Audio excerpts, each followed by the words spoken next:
Speaker Slam is a one-of-a-kind speaker development agency.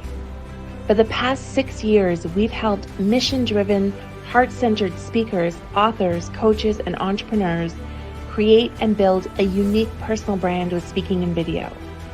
We run North America's largest inspirational speaking competition and have the privilege of crowning the Inspirational Speaker of the Year annually at our Grand Slam. We offer powerful training programs for both emerging speakers looking to discover their story and message, and momentum speakers looking to elevate their speaking, build their brand, and get paid to shine on stage. We specialize in video marketing, from beautiful legacy videos that capture our speakers' most cherished memories to professional speaker reels that will get you booked. And we create events and conferences that provide a platform for speakers to make an impact with their voice, including our Momentum Conference, taking place this November both virtually and on stage in Toronto, Canada. We have had thousands of speakers on our stages and watched incredible transformations as they went on to build their brand with speaking, landing book deals, press, and documentaries, getting paid to speak, launching movements, and finding themselves on coveted TEDx stages. Every speaker is on their own unique journey, and we are here to meet you where you're at so that you can be seen and heard, leave a legacy, and inspire the world. Speaker! Speaker! Speaker! It's a throwdown, let's go!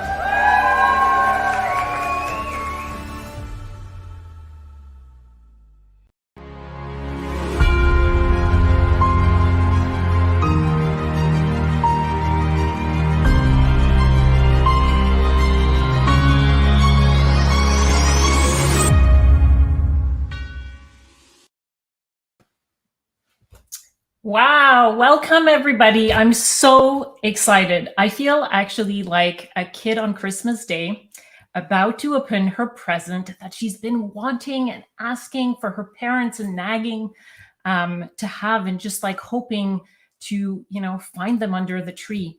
Yeah, I laugh because at Speaker Slam, we often sort of see Dan when he does the show and sort of like coming strong from the get-go and sort of screams and rallies everybody.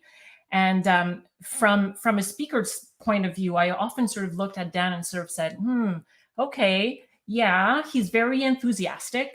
But I know why, because there's so much energy right now in my house. It's incredible. And I wish I could use my legs right now, because I would be jumping and making jumping jacks just to like get it all out so that I could do a really good job today. That's my goal anyways. 18 months ago, I took the first step into a journey that I didn't know I was going to take, and that I didn't even know I needed to take, which is very interesting. I was, a bit unsure of, actually, I had lost my voice. There was no way I could speak. There was no way anybody would be interested in hearing what stories I would want to share or would need to share. And so I was sort of like searching for myself and really unsure of what my future would hold. And in taking that first step into this wonderful journey that led me to Speaker Slam and sharing for the first time about my car accident that rendered me paraplegic, and how all of a sudden, in a matter of seconds, I ended up being a mom on wheels, being a mom who's paraplegic, who has to raise her 16 months old, who, didn't even know what was happening either, and so in that journey, in sharing that first speech, I started to build a community, or actually I was welcome into a community. And that community is what Dan and Rena have created for all of us, to our benefit, to our healing or transformation. And I can't thank them enough. You will hear it really often today, I am sure, from me, from other people, because they are just the most precious people, on the earth, certainly. And so in my journey searching or finding sort of that community, I also found another special community, because in the Emerging Speakers program, I found other parents with disabilities. And so that was empowering for me, because all of a sudden I had these other parents who were going through similar challenges or obstacles or disparities, discrimination, stigma. And they were also using their voice to sort of make that known and to share with other people. And so I was sort of like in awe of what they were doing. You'll meet one of them tonight. She's a co-producer, has been, my partner in crime from the beginning with Amplifying Voices. And I can't wait to introduce her. So this is what Speaker Slam does. It creates that community and offers that opportunity.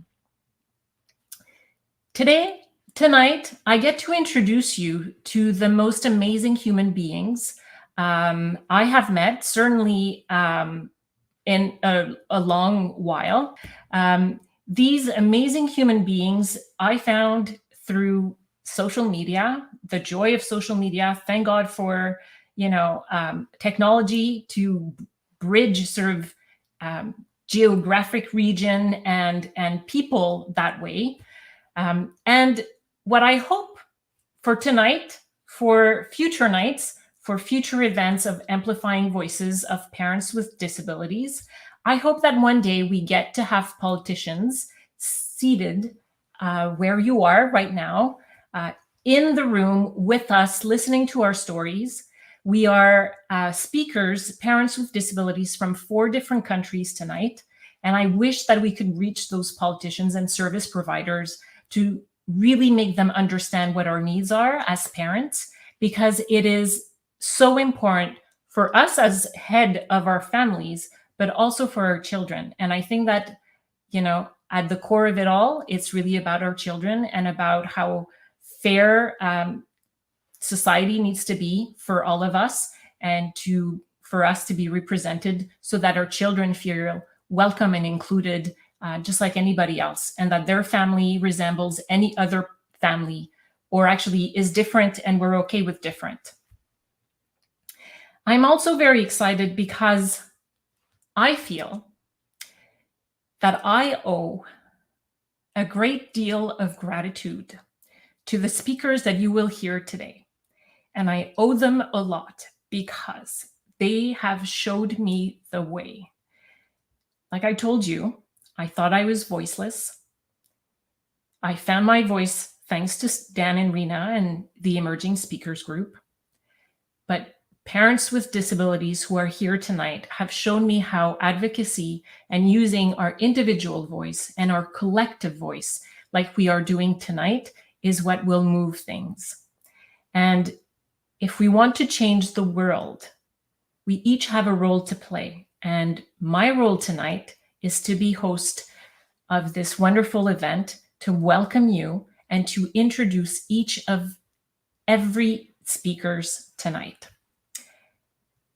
I will start by having a small address from Caroline Desmarais, who is an entrepreneur, a great friend of mine, and also a UN ambassador for the status of women. And so we will start by listening to what Caroline has to share for us today. Hi, everyone. Happy Global Parents Day. I'm Caroline Desmarais. I'm an entrepreneur, a high-performance executive coach, and a UN Women UK delegate for the Commission on the Status of Women. It's both an honor and a pleasure to be here today to say a few words. Growing up, I knew Marjorie, and we reconnected during the pandemic when I was conducting a series of interviews on inspiring mothers. Hearing her experience of parenting with a disability moved me deeply. It inspired me and gave me perspective within my own parenting. It highlighted the importance of sharing our experiences as parents. And that's why today's event is so important, amplifying the voices of parents with disabilities. The theme for the Global Day of Parents today is appreciate all parents worldwide, which is beautifully inclusive. And it also highlights It draws attention to the support that parents worldwide need in order to parent in a holistic manner. They say it takes a village to raise a child, and it certainly does. However, today's village is quite different than it used to be. While it may still include some family and friends, the good part of today's village is that it can extend itself to our community that's both local and also digital. And in that manner, we get to speak our truth, advocate, ask for change on a far greater level. So definitely, I encourage you to use today for those reasons. And altogether as parents, let's hold ourselves accountable and also support each other in accomplishing the most important job in the world, which is raising the next generation of kind, compassionate, happy, and healthy children. Thank you for your time and have a great event. Thank you so much, Caroline, for sharing your thoughts. I will start by introducing my first co-producer, Heather Walkis. So Heather, hello, Heather. So I'm really excited to have you on board, Heather. We've been working together for the past 4 months with Ingrid and Marco, that I will introduce a little later. And I'm really excited because of who you are. You are a mom with a disability, but you are also the chair of the Council of Canadians with Disabilities. And I'm really excited to have Sir the CCD involved in this event and to have you involved in this event as well. So please, do you have any expectations? Like, how do you feel about tonight? I'm really excited about tonight because as a disruptor of paradigms my whole life, the fact that parents are disrupting the paradigm of what people think of us as parents with disabilities is so important. It isn't that we're different, it's that we've never been thought of as included. And this is why all people with disabilities, no matter where we are, where we situate ourselves, is so important that we have a voice and that we speak on behalf of ourselves. And we have many voices and many points of view. And that's the beauty of the disability movement and people with disabilities, is that we are unique and we have not just the rights, but the responsibility to say something and to bring about the ability for society to look at us not as a charity case or somebody that needs to have their children taken away, which I'm very proud to say the work of CCD over the past nearly 50 years has been about protection and ensuring the rights of people with disabilities, including parents, and also ensuring that assumptions of who we are as people with disabilities does not override our rights to be parents and our rights to be loving and caring and nurturing and finding ways to be able to do that in a way that our children blossom. And if we keep things like Speaker Slam going and people can find their voices and be able to share with other people, we have such a powerful way of changing how people think. So tonight is really especially important to me to listen to our speakers and to hear their stories, their lives, and their way of disrupting the paradigm. Yes, so well said, Heather. And I'm really excited to be able to share, our other co-producer. And so our next co-producer, my partner in crime from the beginning. Last year, that's where we met at Speaker Slam. And last year, we co-produced Amplifying Voices of Parents with Disabilities as well. So I'm thrilled to welcome and introduce you to Ingrid Palmer, who will do our land acknowledgement. So Ingrid, the floor is yours. Good evening, everyone, and thank you so much for that beautiful introduction, Marjorie. Anytime being able to share space with powerhouses like you and Heather is just an amazing time. And so I'd like to begin our evening tonight with a land acknowledgement for our reflection. The original keepers of many lands did not know safety after contact. Here where I am in Toronto, those original caretakers were the Anishinaabe, the Haudenosaunee, the Chippewa, the Wendat peoples, and the Mississaugas of the Credit First Nations. But that also includes all the original caretakers of all the lands where we are all joining from. And I invite you to think of their names or say their names as I continue with the land acknowledgement, so that we're also acknowledging the Indigenous people of wherever you are from. It is said that truth comes before reconciliation. The truth is that colonization is not a thing of the past. It is still thoroughly and intricately interwoven into our present, and it's ongoing. It is said that truth comes before reconciliation. And the truth is that colonization is not a thing of the past. It is still thoroughly and intricately woven into our present. It is ongoing, and so the process of decolonization must be a continuous process as well, if we are to remove it from our futures. The erasure of Indigenous voices, the misinterpretation and reinterpretation of Indigenous histories, the destruction of Indigenous legacies, the theft of Indigenous heritages, and the innumerable harms done to Indigenous families, cultures, and communities are recognized and affirmed not only by the disability community, by the Black community, by the 2SLGBTQIA+ community, and other marginalized voices who have experienced some parallels of their own that mirror the Indigenous experience. Tonight on this platform, we will model an avenue of reconciliation where marginalized voices will be heard and appreciated in their authenticity, and where our interconnectedness will supersede any perceived differences.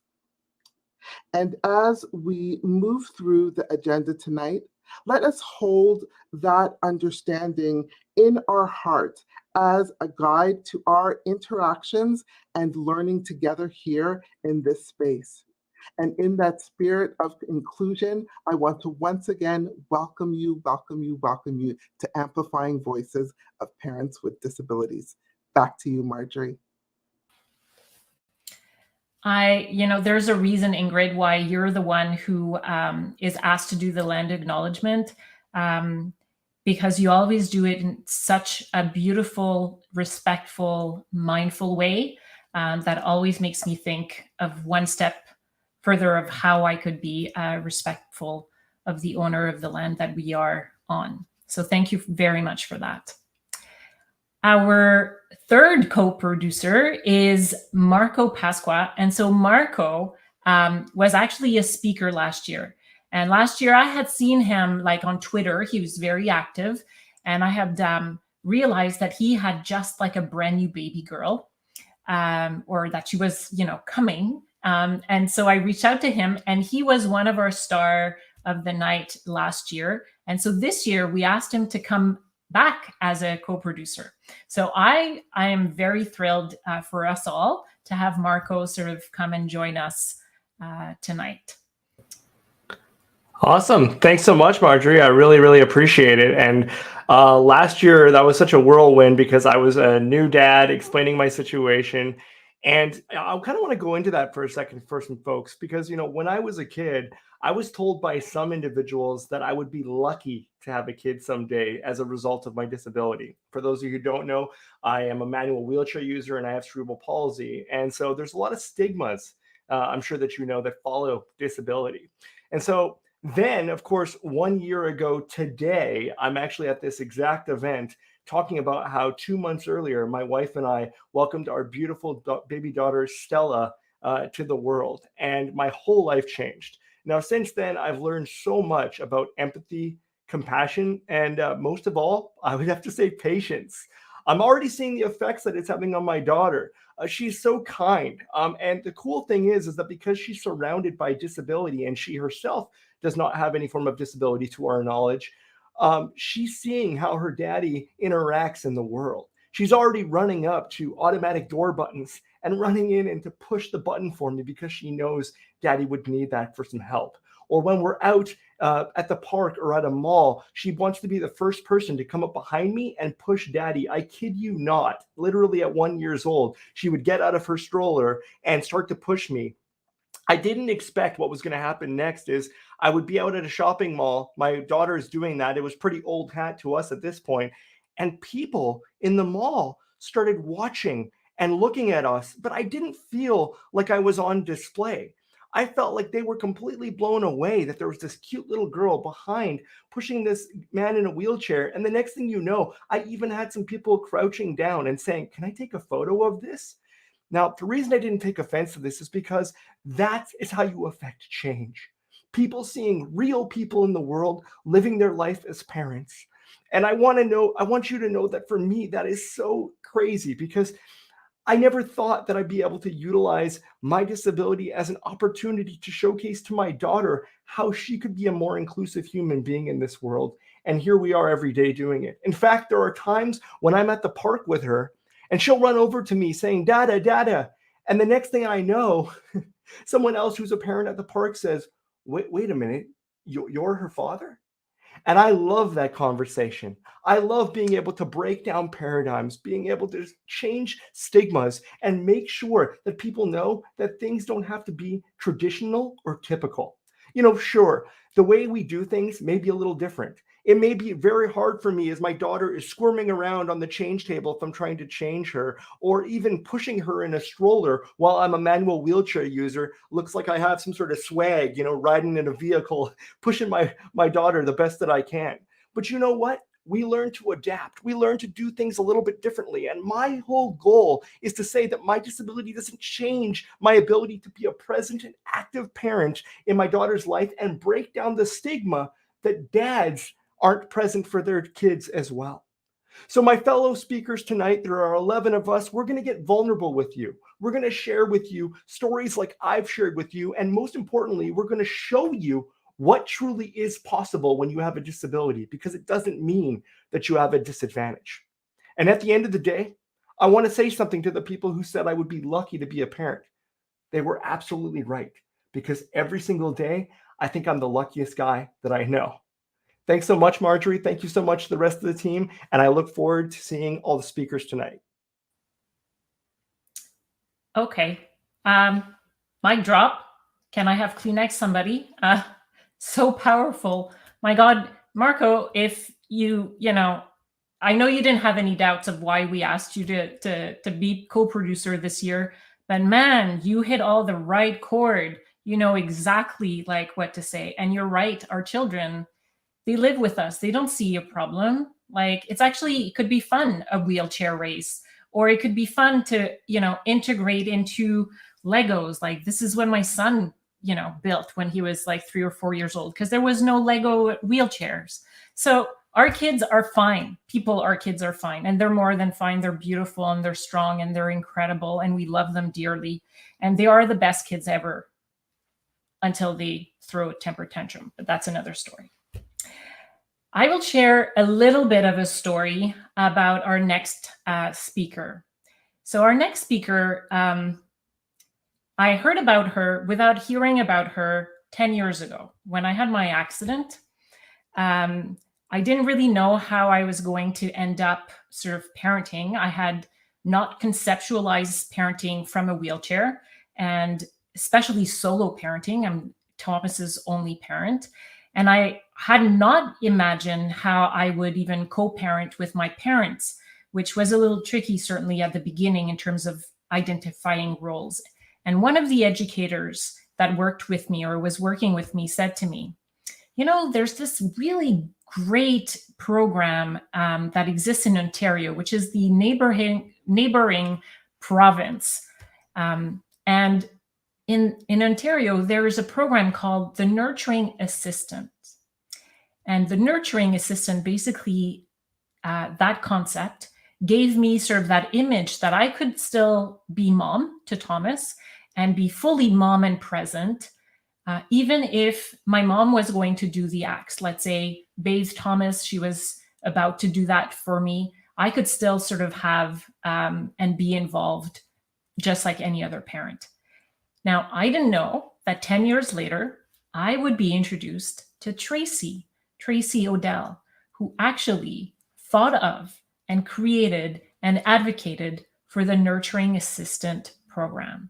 And so I am so grateful and so blessed to introduce to you Tracy Odell. Welcome, Tracy.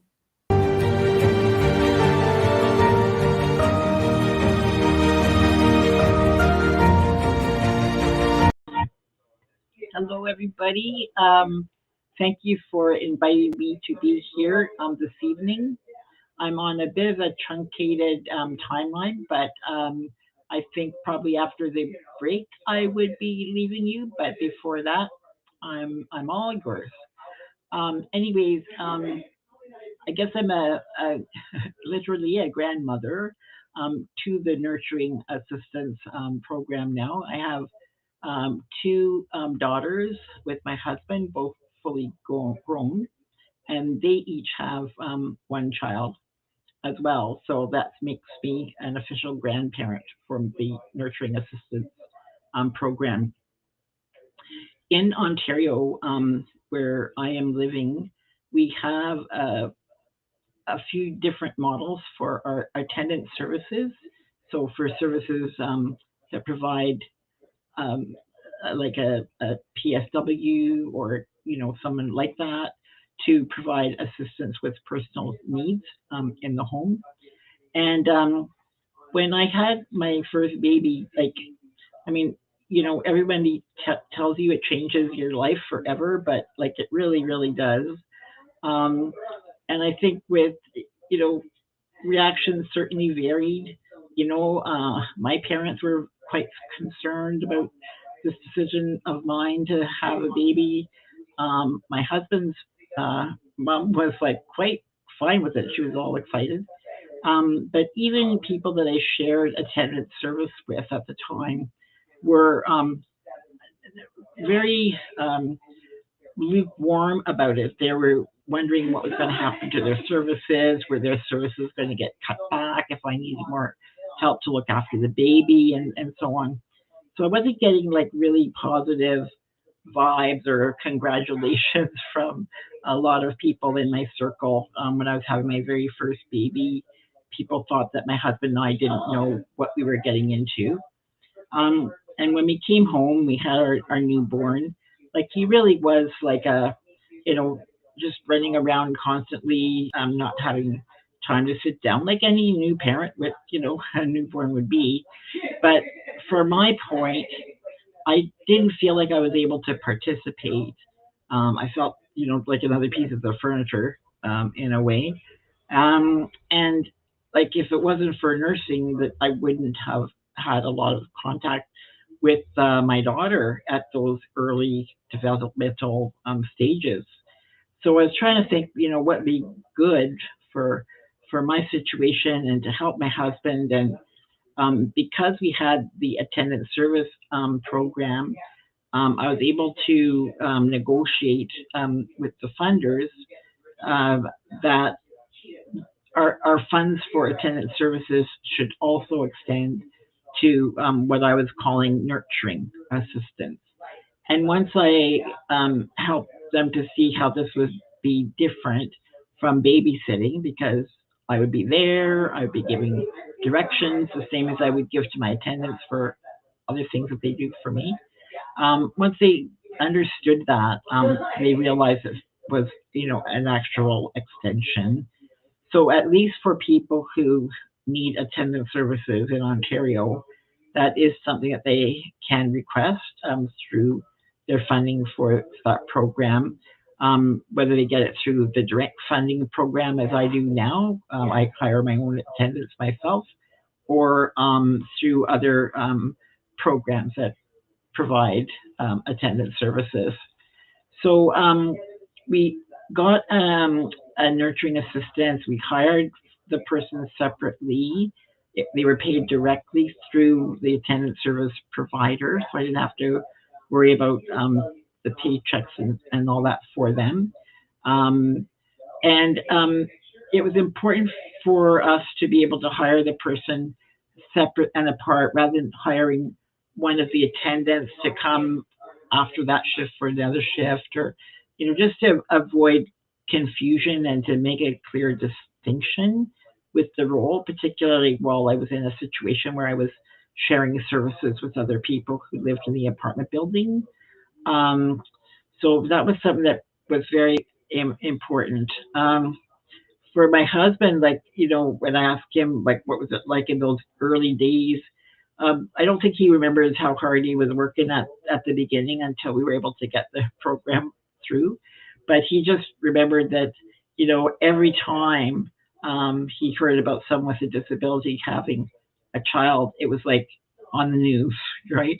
Like, it was like, you know, like we did something like really extraordinary, and really, you know, it's not that extraordinary. It's quite a regular thing to want to be a parent and to be able to have parents. It's just not something that was seen very often, right? So anyways, we got to know a few other people with a similar disability to mine, even though they were in different cities, because I was just trying to explore and find out for myself what to expect physically and how, you know, things could progress. So right from the beginning, people with disabilities were learning about parenting from other people with disabilities. So by the time my second child was born, by then nurturing assistance had already been in place. I was starting to phase it down. All I did was ask to have it, you know, ratcheted back up again because I knew the baby was there and young. And it was quite a very different experience. So, you know, as an example, with the first baby, the attendants were saying, well, one attendant in particular said she was going to report me to Children's Aid because she didn't think I had a clue what a newborn would need, and that child would be not cared for adequately. But, you know, she never talked to me to find out what my plans were, or, you know, she didn't even know that my husband David was in the picture. Like, there was, you know, a lot of rumors to put to rest. And so in the end, she didn't feel she had to do that, and didn't do it as far as I knew. But I did hear from other people of my generation that this was routine, and even people now with certain disabilities, a lot of questioning about how they could look after a child with their disability. So I think, you know, I have, as I say, two grown daughters. They live on two opposite coasts of the continent, so I, you know, try not to take that as a personal statement of that, but we are staying quite close and visiting whenever we can. And you know, I'm just going to leave it there and let the other speakers have a choice. But just to say that just because there's something that you need that's not out there, in my day, we had to invent pretty much everything. So I was no stranger to that. And if we have to keep inventing things and reinventing things, then so be it, if that's what it takes to be able to live in our communities on our terms. Thanks very much.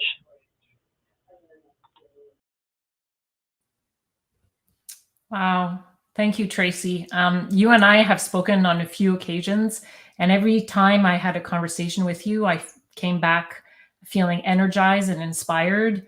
You know, the story that you shared with us today, it's basically sort of, you know, a few decades ago, that's what advocacy looked like. It was advocacy in the trenches.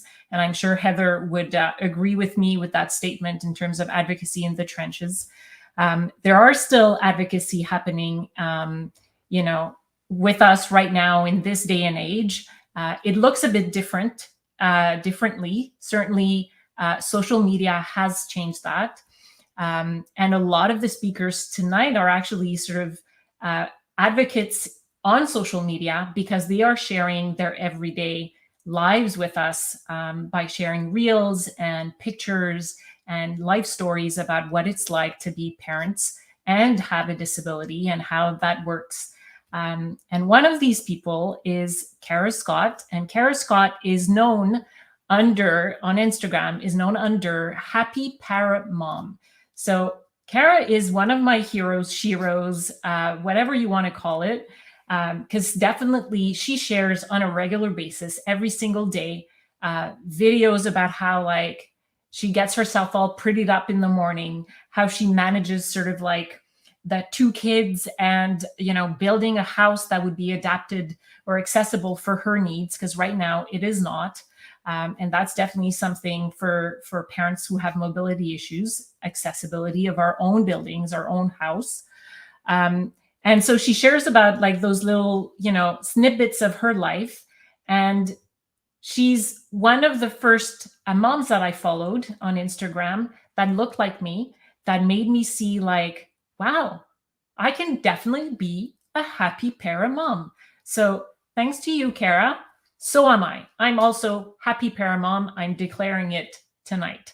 And so with that due, please welcome Kara Scott.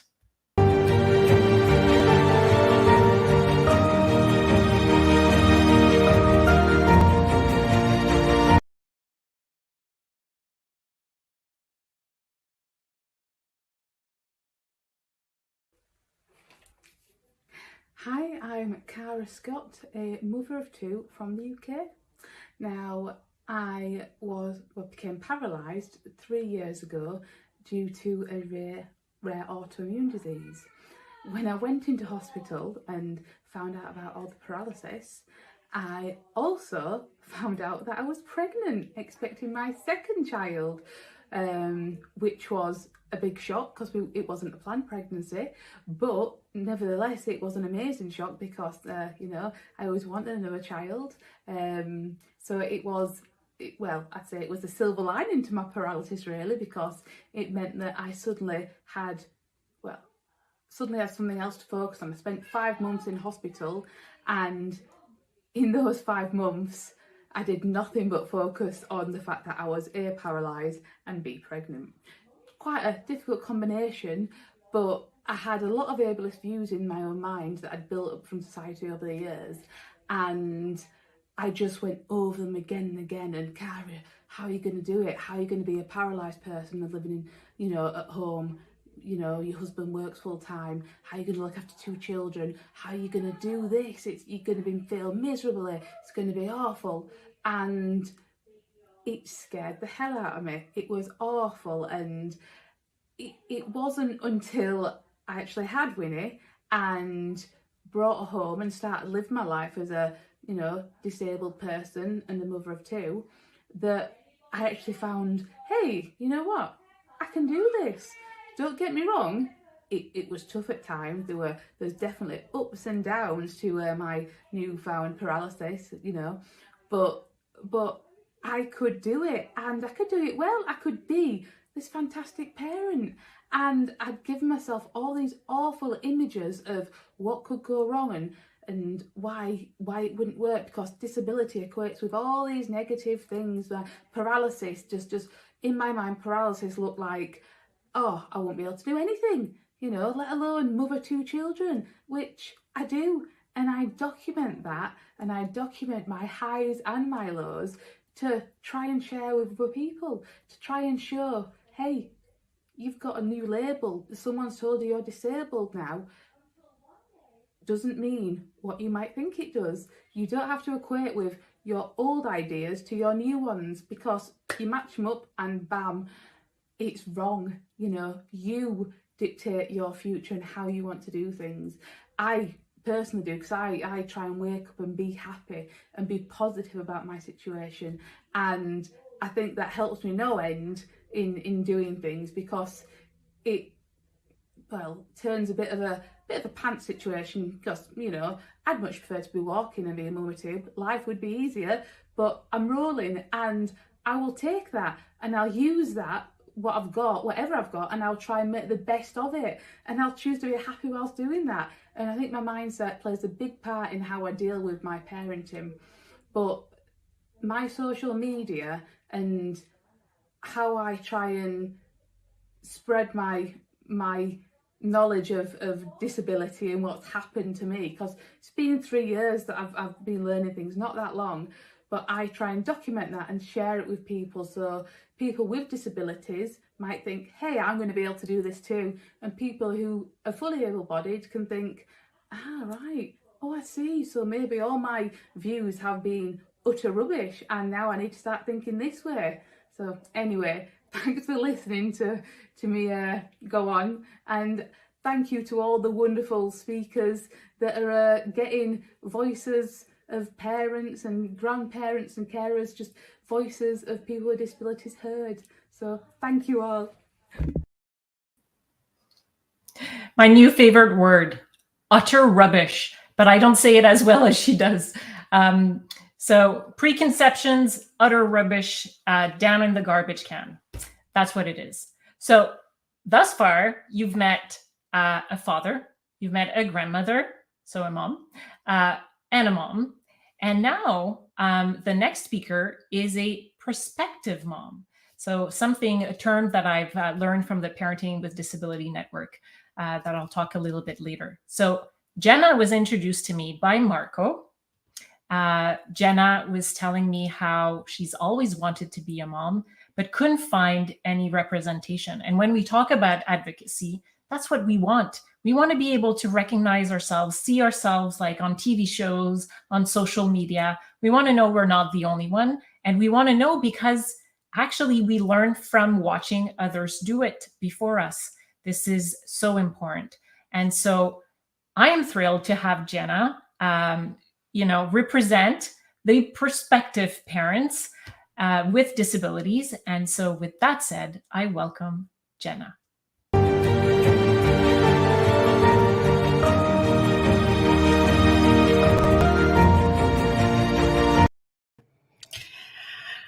As a little kid, I paid a lot of attention to parents around me and how they engaged with their kids. The boring stuff mostly, like walking safely across the street with them or carrying them or their toys they insisted on bringing.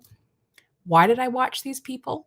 Because as I did, I would be rethinking in my mind, no matter how old I was, how those boring acts would have to be adapted so that I was able to do that as a mom with spina bifida.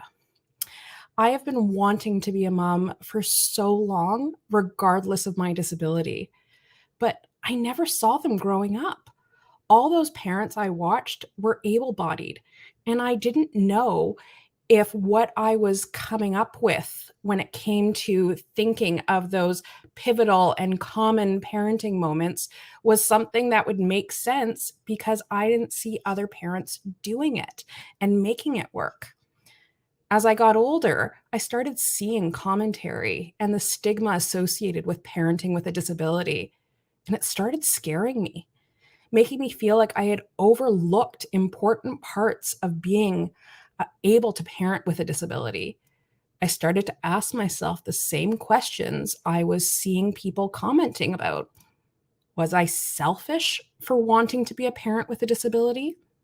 Would I be depriving my child of quintessential elements of parenting because of my spina bifida? If I hadn't seen those comments directed at those parents with disabilities, I wouldn't have doubted my capability to become a parent any more than other parents would. I would approach it like I was taught to. When someone would tell me I couldn't do something, I'd say, watch me.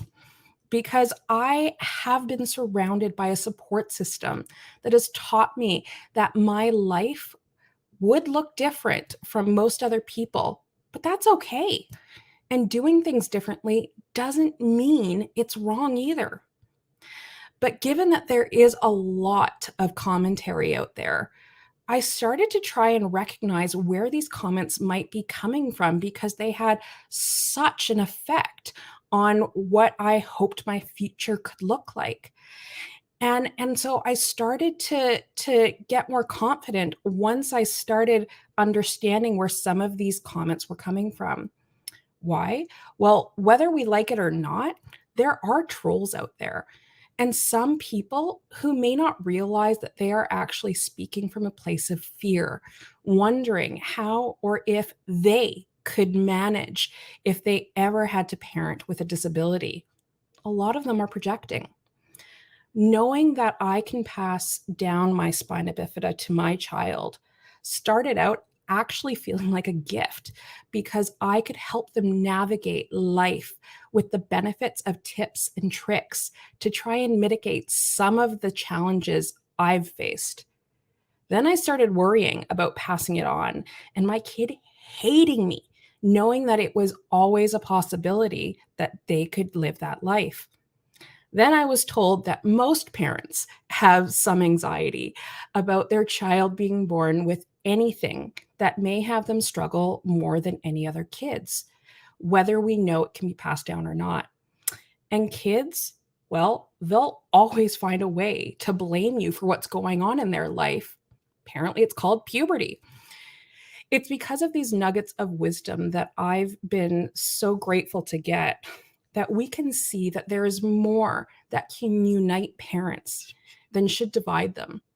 And with the help of this community, we can empower each other as parents and normalize parenting with a disability because we can learn better when we're able to be supported than torn down. But let me tell you, working with this team of incredible, capable parents, I've realized more than ever how important representation is, just like Marjorie said, as is taking the time to learn from firsthand experience. Some have even become resources for other parents with disabilities that they felt they needed, which is so apropos when you think of the saying, necessity is the mother, or in this case, the parent of invention. Not to mention the edge, actually, that parents with disabilities can have to parent, like how a lot of us have had to learn how to effectively advocate for ourselves, making our children or our hopeful children their advocates that they'd want in their corner, and other ones who realize that they have the benefit of a parent who can teach them how to effectively advocate for themselves. The more diversity we can show in parenting with a disability, the more people have an accurate understanding of what it looks like.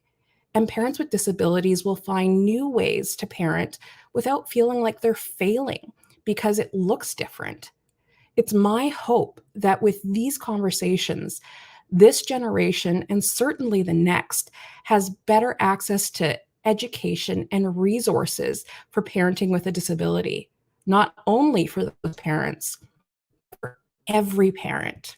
Thank you so much for giving me this forum to be able to share this and learn from all of you. Jenna, I think that tonight, right now, we're learning from you, and you have the heart of a mom. Because what you said was bang on. My son is 11 years old, and I could tell you there's many different reasons why I'm like the most terrible mom some days. So you spoke the truth right there, and it has nothing to do with my disability or the fact that I'm in a wheelchair. That's what it is. Our next speaker, I don't know if I reached out to her because of her beautiful Australian accent. Yes, I am in love with Australia and all its kangaroos. Or if it was the handle that she carries, and the handle is @disabled mums, and not moms, but mums. So with a U, that really makes the difference. I would rather be a mum than a mom. So Kate, I saw her sort of post about disabled motherhood and what it looks like for her. But she really was, or is at the heart, a true advocate. So again, being there to create representation and make sure that there is a common space for mothers, but for parents as well, to share and to be able to be creative together and to be supportive of one another. And so with that said, I welcome Kate.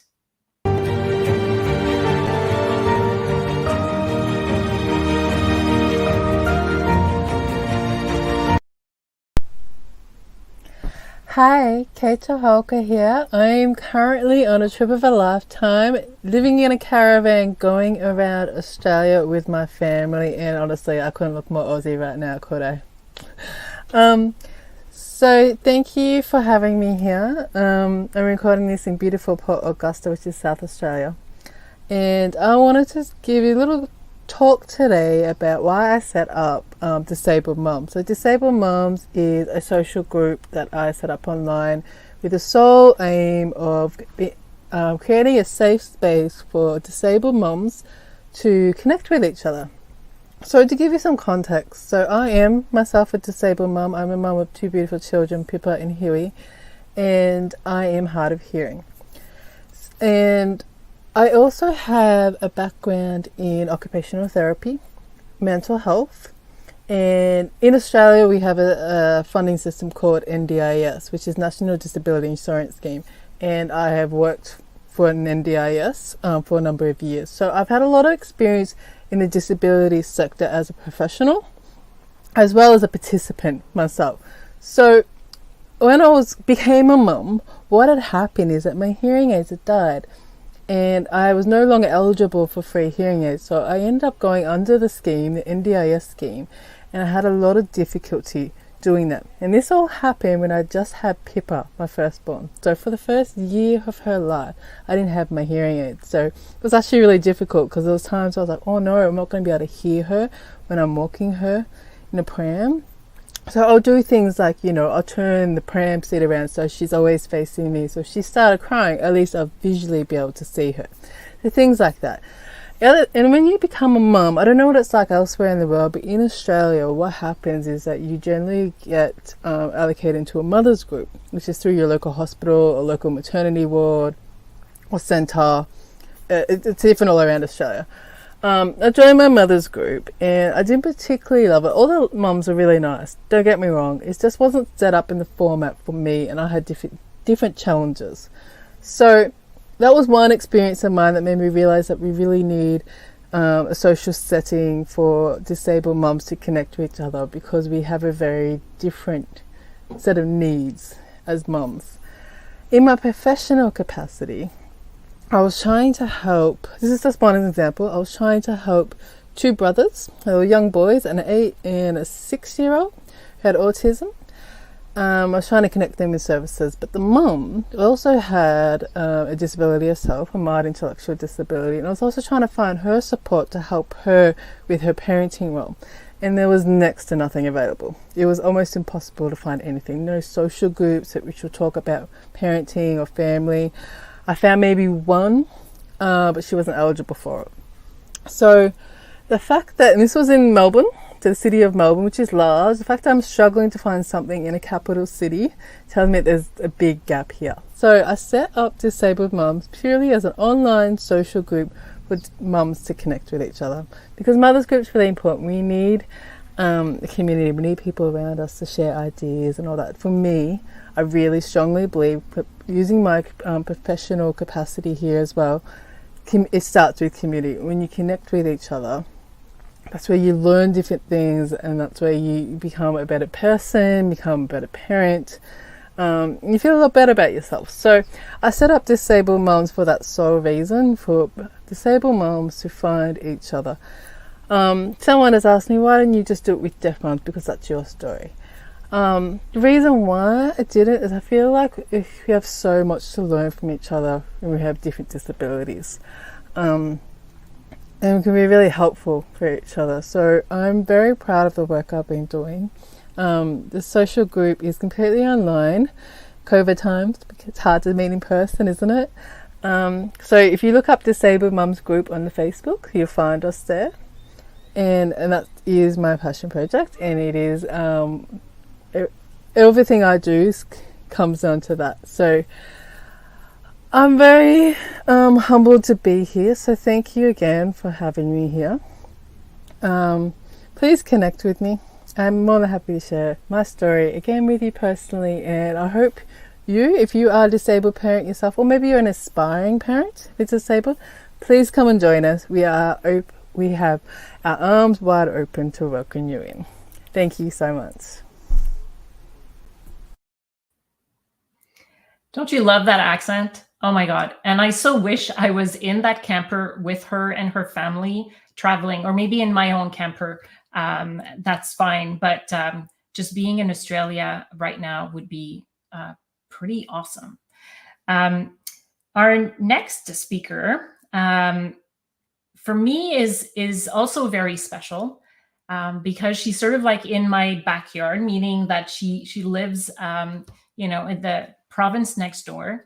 And if there's one person that I could think of when I didn't know what I needed to use my voice or how I could use my voice, I actually thought of her. And I don't want to tell you too much about sort of why I thought of her or why what she did was so important, because I know it's part of her speech, so I'm not going to spoil it. But what's amazing about Krista is that she's using her art, as a platform to be able to showcase and represent. And we are thrilled to have her with us tonight. And so I welcome Krista Couture.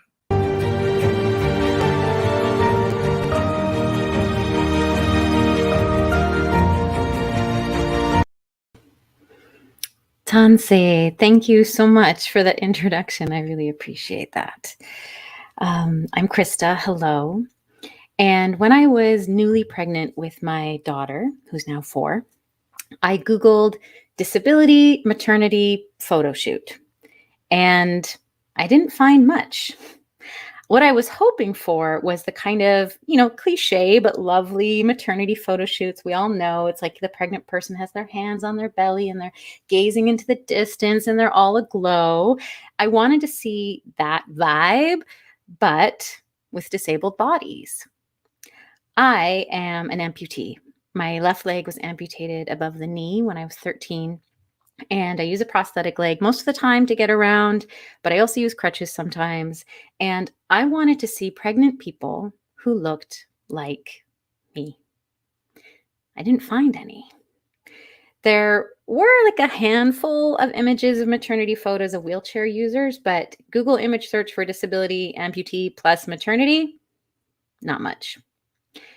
And a voice actually went through my head when this happened. Are there no amputee parents? Are people who have bodies like mine not getting pregnant? Do they know something I don't know? Should I not be doing this? Is there a reason I can't find anyone who looks like me here? And is that reason that they don't exist? Of course, there are many, many parents with disabilities. We're hearing from some of them. I somehow hadn't found them yet, or they hadn't found me. Because it can be hard to find those other parents without the Google result to take you there. And I wanted to be part of shifting that lack of representation. So I decided to make my own maternity photos public. And my maternity photos were gorgeous. Giant round belly, gazing into the distance, all aglow. I had it all. And some were with my prosthetic leg on, some were without. And when I made these photos public, my intention truly was so that the next disabled person to do a search online like I did wouldn't go through the same, like, is it just me crisis that I did. I figured my photos, would reach a few other amputees, other disabled people, and that was the best I could hope for. And that would be a success. That's what I wanted. But the photos went viral. And for a hot minute, I was on websites around the world with headlines like "Pregnant Amputee Does Maternity Photo Shoot." I was doing press about it. I was on the radio talking about it. And it wasn't just people with disabilities who were responding to these photos. I realized that everyone is hungry for diversity in the images we see. Everyone is impacted by the homogeny in our media, and everyone wants to see themselves and their community represented. Everyone is helped by seeing disabled pregnancy and disabled parenting stories. But the messages from other disabled folks were the most meaningful to me. One amputee living in Mumbai wrote to tell me that she'd never experienced pregnancy herself, but that seeing my photos helped her imagine what it might be like. Another person told me she'd not taken any photos during her first 2 pregnancies, that she'd felt self-conscious and left out of that whole thing. But she was at that moment pregnant again and inspired to get a photo shoot done, which made me so happy, because disabled people should get to participate in every milestone, every cliche, every celebration along the journey of parenthood. Representation, we've heard about it already tonight, but it really is so powerful. Visibility is so powerful. And I often think of the saying, I don't know who said it first, but you can't be what you can't see. And that's why I have become more intent on making my parenting experience visible. And everything that I do online changed through this experience of the viral photos, because I realized the impact that something like that could have by just making myself visible for both disabled and non-disabled people to expand what they know to be possible, and for us among disabled parents to find each other and cheer each other on. Thank you. Wow. Remember that image that I told you about, like that Christmas morning feel of like on the verge of opening, you know, my presents? Well, I'm telling you, those gifts under the wrapping are even, they're giving like me chills, because they are even better than I could have asked and wanted and expected and wished and hoped. You guys inspired me before. You are inspiring me again tonight. I love each of your stories and how you shared. And I would love to hear from Heather what she thought of the first half of the show, because we are already at the first half. So Heather, would you come on and let's have a little conversation, you and I. You've been an advocacy queen for decades. What did you think? I love disruptors, and each one of our speakers really shared their looking within themselves, checking their own ingredients and going, I'm okay who I am. I am a person. I am a human being. I am here, and move out of the way. Get out of my way. I'm not the problem. It's environment and attitude that is the issue. You know, in my language and many other languages, there is no word for disability. Think about that. We don't separate the person. The person is able-bodied to the ability of our bodies. We are not somehow a separate and distinct species. And so it is only in English and a number of other languages that we have to separate people from what is considered the norm. And that is the power of what we're doing tonight, is that we're sharing that we are not different. We are not included. And now we are including ourselves. And that is such a powerful thing. And the fearlessness in which people are talking about it is so, so important. And everybody brought that to the table tonight. And it's exciting. And it also says to me that young people with disabilities can say, hey, it's no big deal. I want to be a mom. I want to be a dad. There's a way to do this. And I will keep pushing to include what I need in order for our society to accept that it's okay. You don't have to be afraid of us. We're not weirdos. And if we are weird, that's good too. I love how you, I mean, every time we speak, you teach me something, or you like spin something to give me a different perspective. And I love how you said we are all able to the extent of our abilities that our bodies give us. And man, that's like profound, Heather. I think I'm going to save that and like use it again and again, because I, for 10 years since my accident, I struggled with those preconceived notion that I was now disabled and that mean less than, right, than I was before. When, this year I'm recognizing that actually my disability is making me more. And it's making me more because I'm learning things differently. I'm certainly, learning to be more creative, solution focused, socially, justice driven, and all of these wonderful characteristics. My son is also sort of acquiring as he sort of navigates this life with me. And so that's pretty powerful. Now, I know that you and I have talked also about sort of this notion of legacies, right? And the legacy that you're hoping to sort of be part of and eventually at some point sort of leave behind, and that you're really focused in making sure that youth with disabilities are listening and sort of taking sort of in French, we would say the flambeau, like the torch, and sort of be able to carry that torch very proudly. Do you have any doubts? No, I guess I just turned 67, and there was a time in my life that I thought, oh my God, the road is so long and going to take so much time just to get an inch. How hard we had to fight, as Tracy said earlier, there weren't curb cuts, there weren't things we now have as a regular part of our cities. Even getting into a restaurant, you had to go down a back alley and go up on the loading dock and go in through the kitchen and figure out how to get in the restaurant. I mean, there were so many ways that we were segregated and kept out and not part of society. Now it's like you can really say, hey, make some room, because the people, for the many, many people with disabilities, many unknown people with disabilities for decades have been fighting human rights cases and winning, and using human rights law as the basis of law in this country. We have it now in our Constitution. Originally, when the Section 15 of our Constitution was written, it did not include people with disabilities.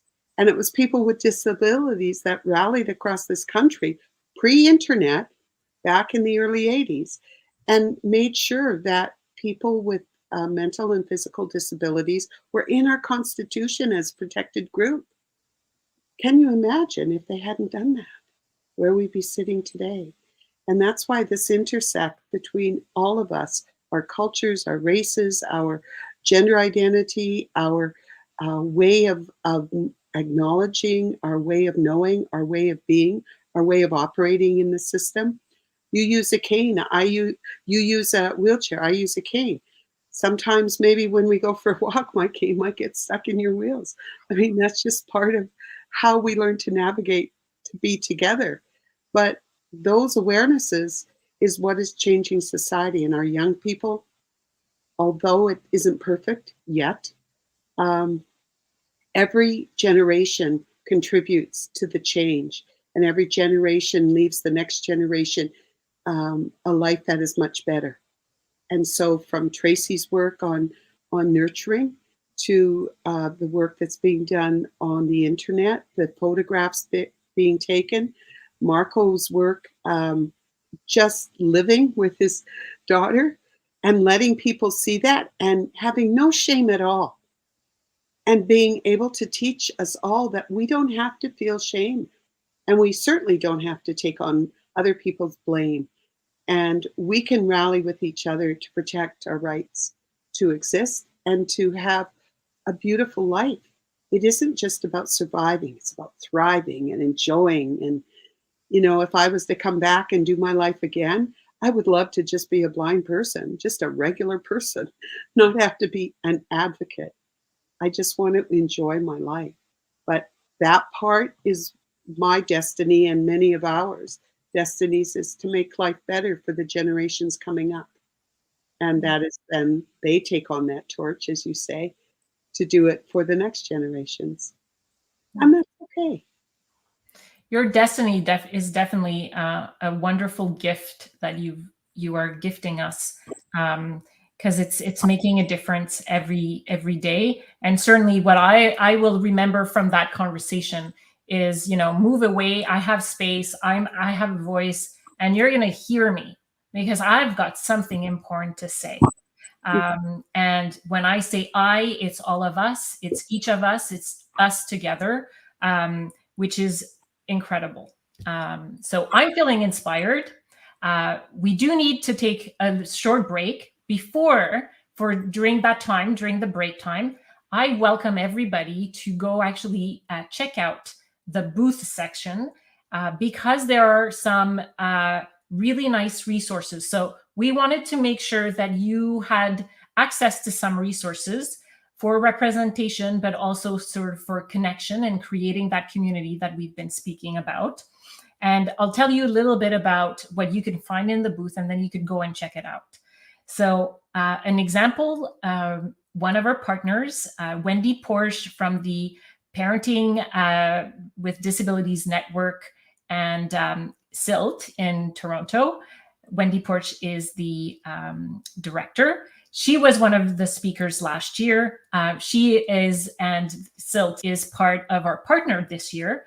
I did an interview pre-event today. It's on YouTube. It's available. So on the booth, you could sort of get the link and make sure to go and listen to that wonderful interview that I had with Rebecca Wood, who's the coordinator of the Parenting with Disability Network, and Wendy Porsche. So there's that. There's some information about 3 wonderful books, and I'm a little biased about one of them because that's my own.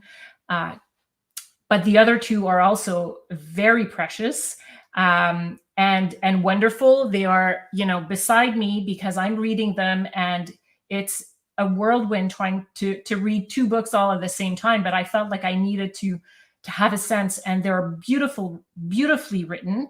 And one of them is by Krista Couture, How to Lose Everything. And she's so insightful, and she's, sharing her life so authentically in the book. You really definitely need to go buy it, support, and read it. The other one is a book called We've Got This, and you don't know yet Eliza. Eliza will be one of our speakers after the break. But We've Got This is something, actually, I won't say too much. Check it out. And it's also part of her speech, so I won't spoil it. But you have to check out what We've Got This is about. There is also some information about Danny's twins. And with that, we'll have a little surprise or a little gift after the break about this documentary film that just premiered last week. So that's pretty exciting. There's information about 2 webinars also that we've had, ahead of the event. So one on becoming a parent when you have a disability, and another one sharing, having researchers and professionals share about what we know of parents with disabilities and sort of like their life experiences. So that's also available to amplify the voices of all parents. And there's some information also about a foundation called the Tetra Society. The Tetra Society is the group who actually made Stella's crib, Marco's daughter, a crib so that Marco could go and, put her to bed and, wake her up in the morning when he needed to. So check those booths out. Check out also the booth on emerging speakers. You don't want to miss that one either. It is now 8:20. We will break for 10 minutes. So we are back in 10 minutes at 8:30. See you soon.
babies.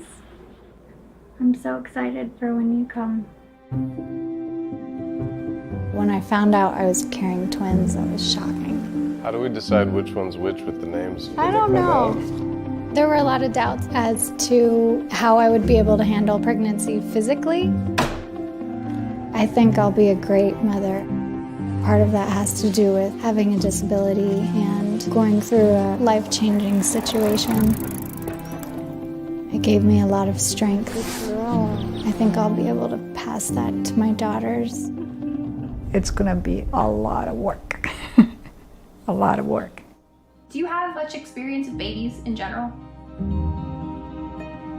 People without disabilities still look at us like they're down here and they need our help. A single quadriplegic is now facing criticism online after she recently gave birth. I feel as though it's potentially dangerous. The child will suffer because of it.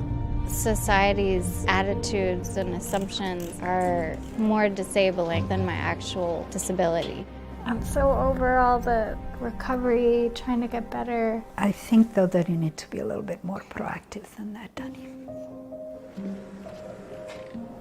Because of your spinal cord injury, your body is prone to changes in your blood pressure and heart rate. The danger is that you may have a stroke or a heart attack.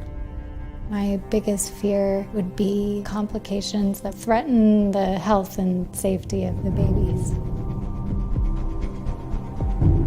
They're trying to locate the baby's heartbeats. They got one, trying to find the other one.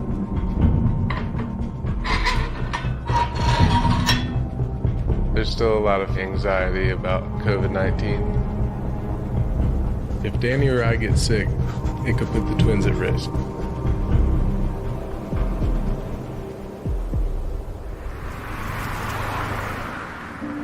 I'm going to teach my babies all about disability justice. Do we know if they're identical yet? We don't know until they're born. Like them? Love them. I'm constantly looking at adaptive tools. It's going to be the same thing with the babies. They're so cute.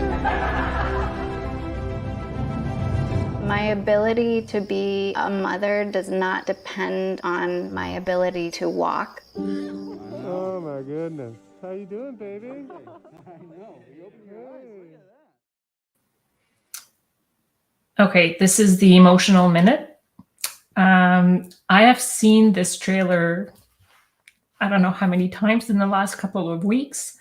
I had the honor to watch the whole documentary, and I can tell you I cried and I needed Kleenex every couple of minutes.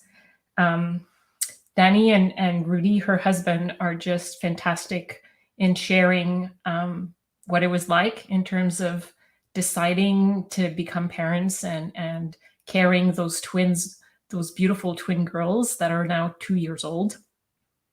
And I hope, that's my wish for, the near future. I hope that you all get to see this beautiful documentary, this beautiful film. It's just incredible, very well made, beautiful, and beautiful as Danny and Rudy are, and their beautiful twin girls. The next speaker will also bring potentially another emotional minute, or definitely a few seconds. She has been my partner in crime for the past 2 years. We met, in emerging speakers group. And the reason why it is emotional for me to introduce her to you is because Ingrid is the first mom who actually showed me how to be a proud mom on wheels. So anyways, the emotional minute, I will recover as she speaks. But that sense of feeling pride about what I do and what I do every day with Thomas is a beautiful gift that she's given me. And so with that said, I am thrilled to introduce to you Ingrid Palmer.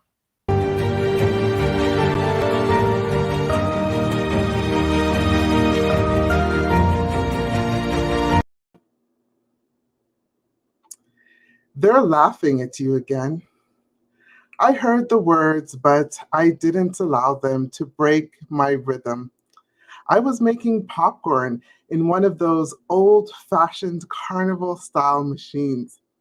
It was the date of the annual fun fair, and the yummy treat would bring in much-needed money to the school coffers once the fun fair began in an hour.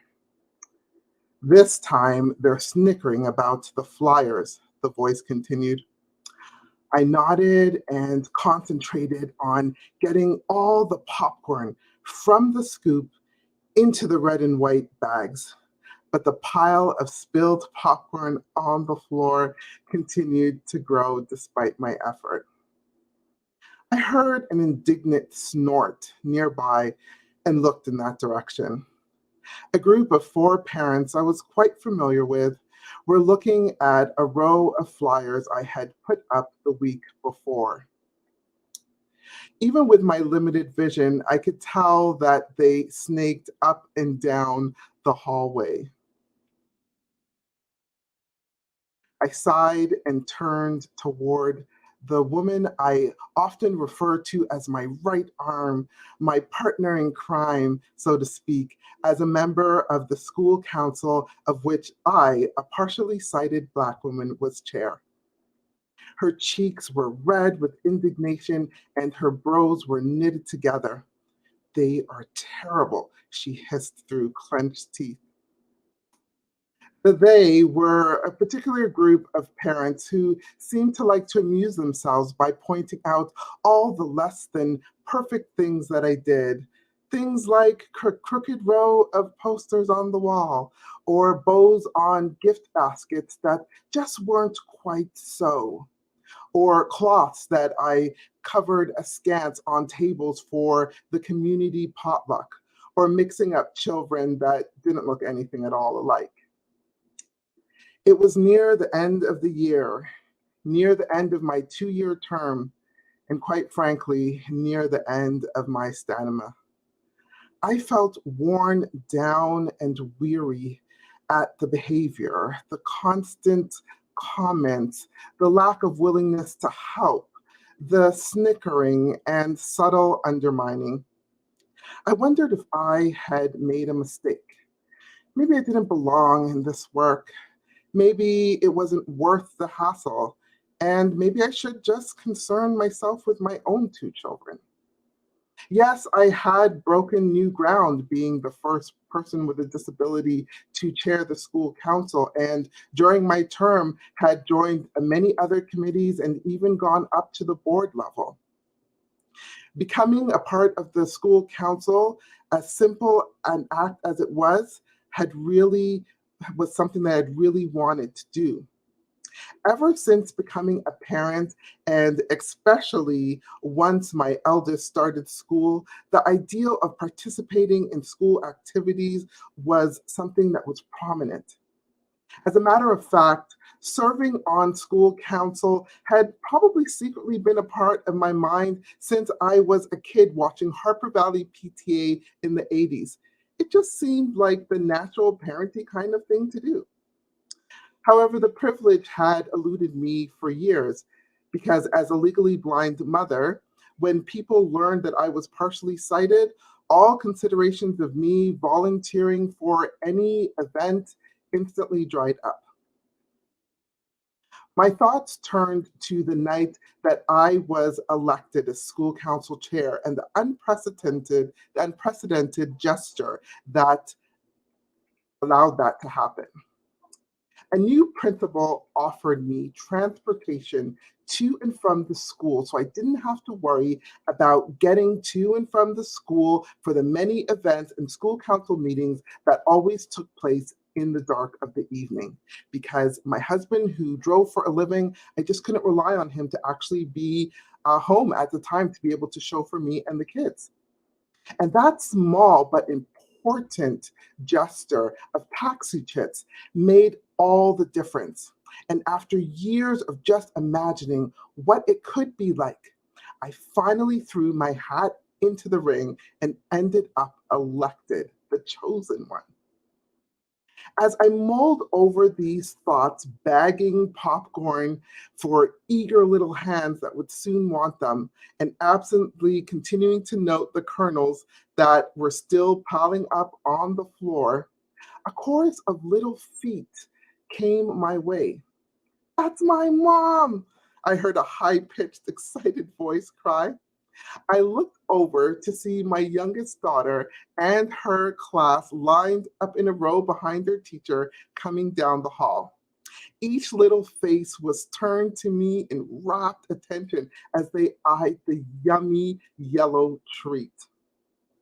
"My mom is the popcorn lady," my daughter announced again and called out, "Hi, Mommy." An instant smile and inner warmth filled me at the noticeable pride in her voice. "Hi, baby girl," I called back and waved. One of her classmates, a little boy named Josh, who used a wheelchair to navigate, also smiled and waved at me.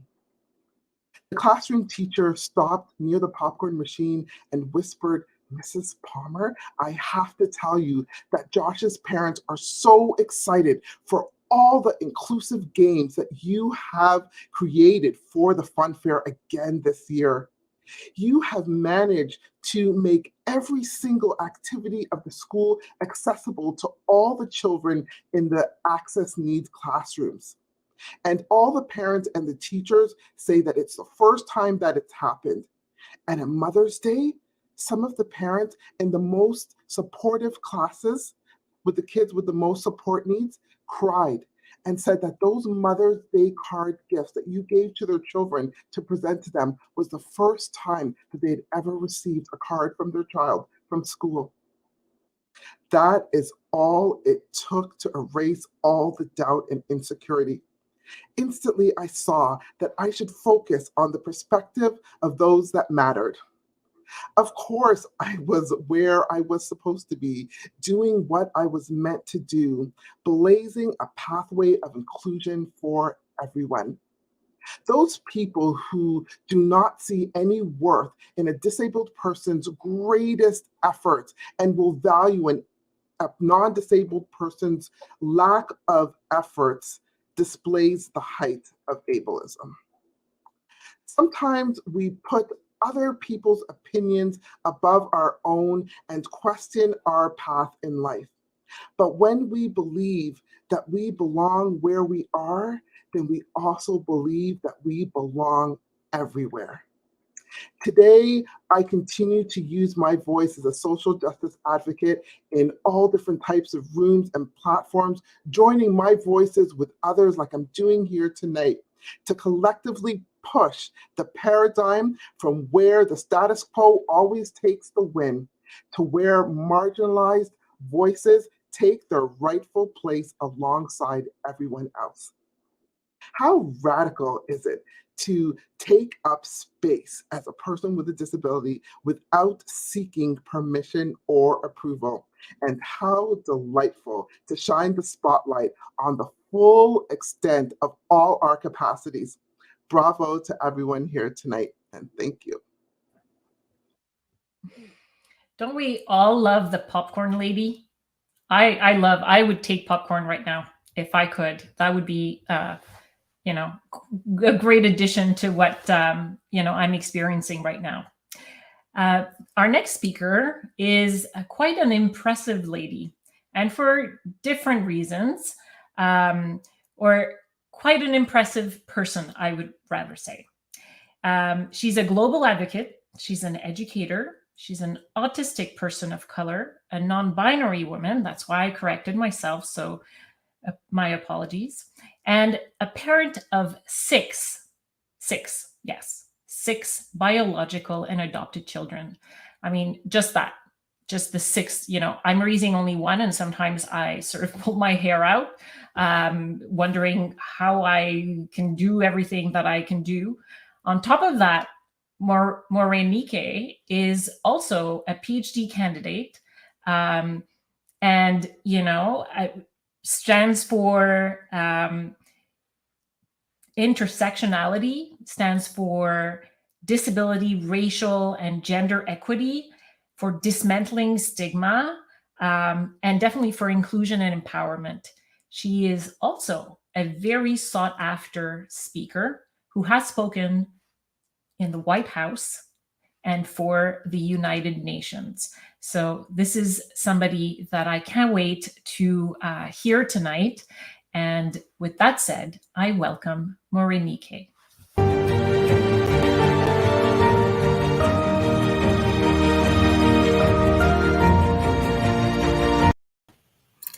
Thank you so much, Marjorie. I'm still trying to get my composure from Ingrid's beautiful story about her daughter and the popcorn.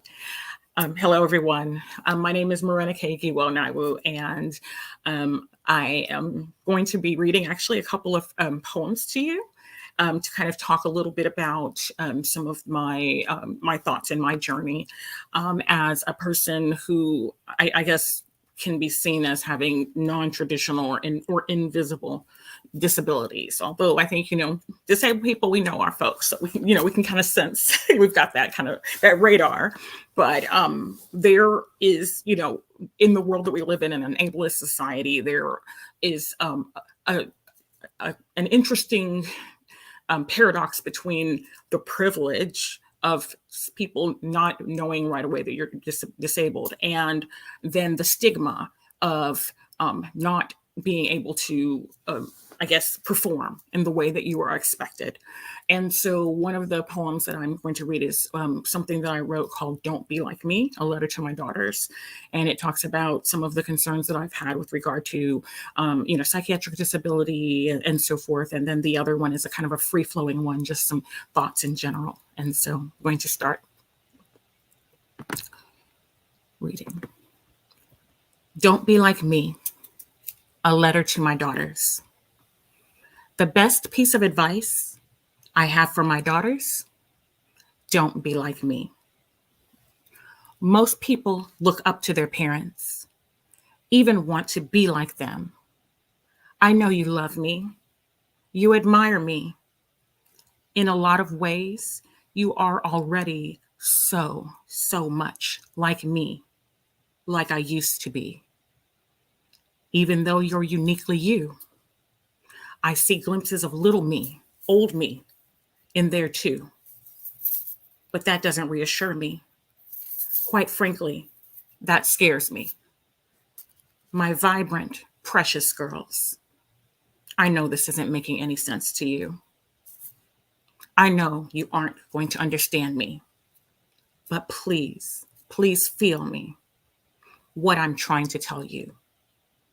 No matter how much you think I've got it together, no matter how much you think I've overcome, no matter how much you think I've accomplished, because I love you and I want the best for you, right now I am begging you, please, please don't be like me.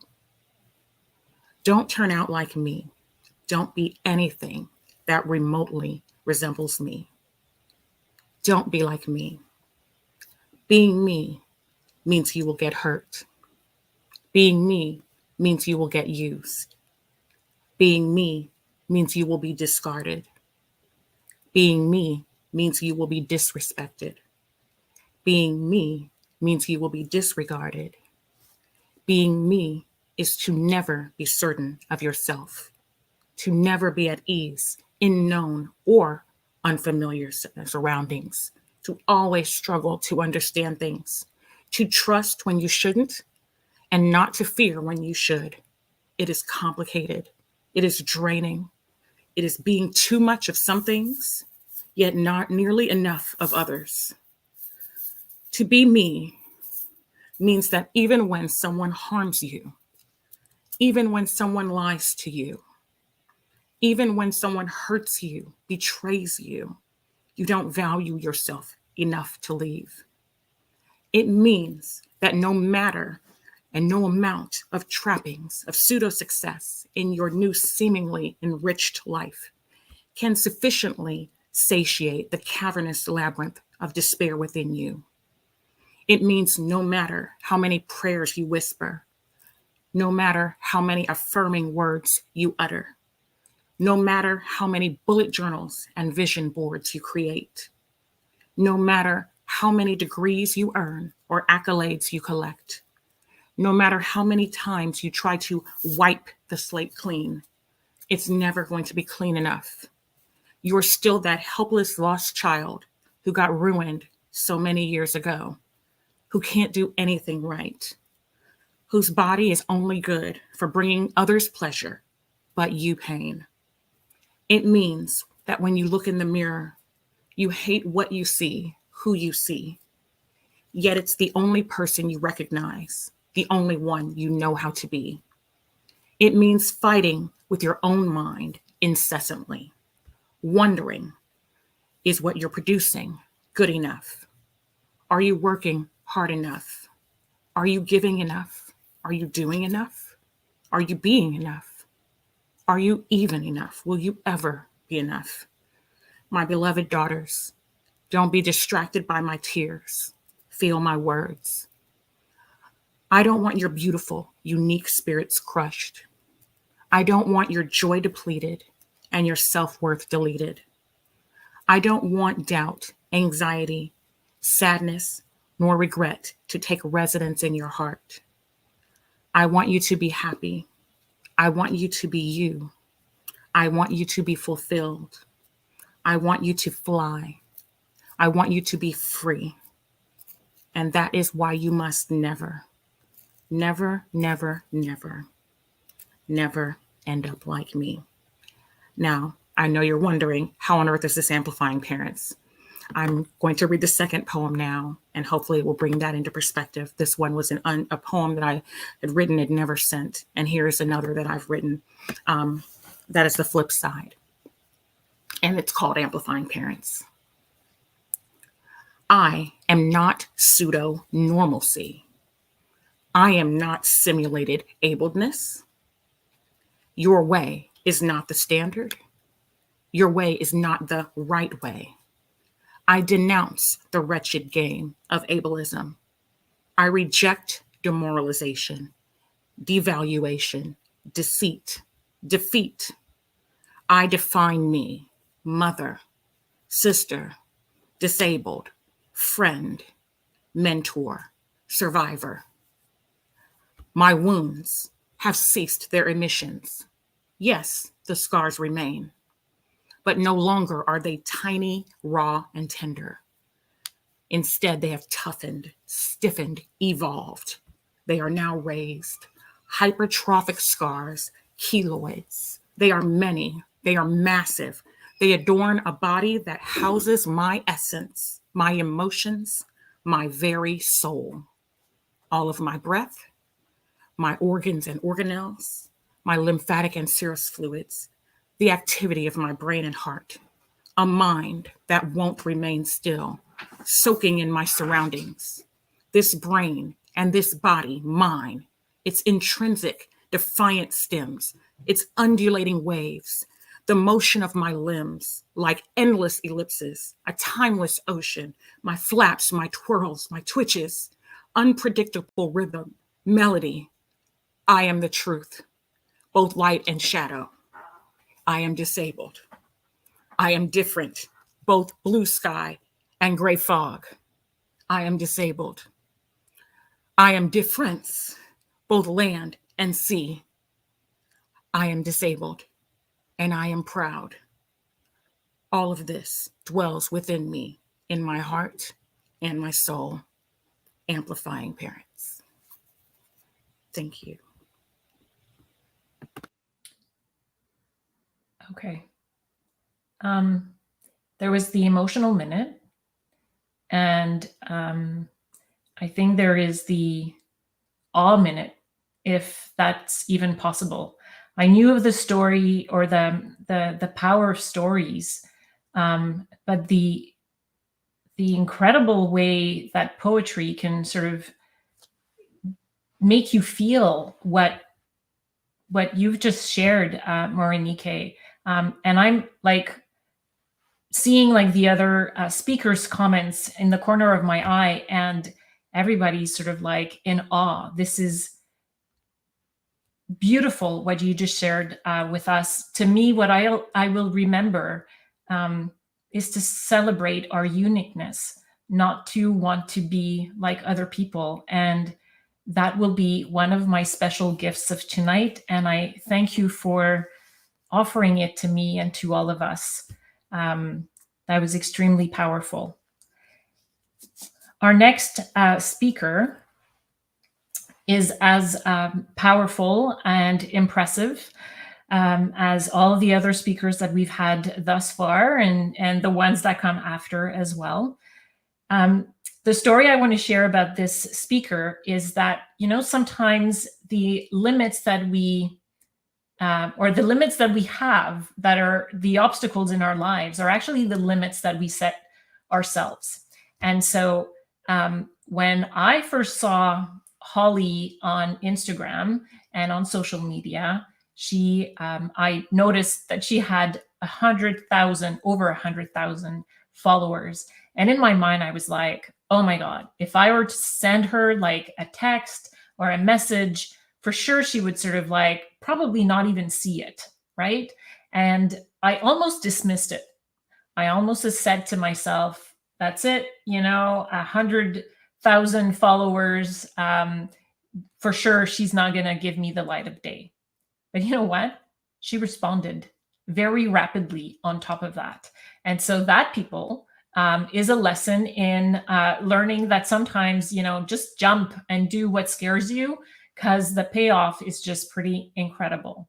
And so Holly, to me, is impressive because she was able to create that community of 100,000 people and more on different sort of platforms, social media, but also her website, because she wanted to advocate for herself as a newly blind mom. Or actually, she wasn't a mom yet, but that, you know, I'll let her talk to you about her story. But she's also super impressive. I mean, she's mom to two.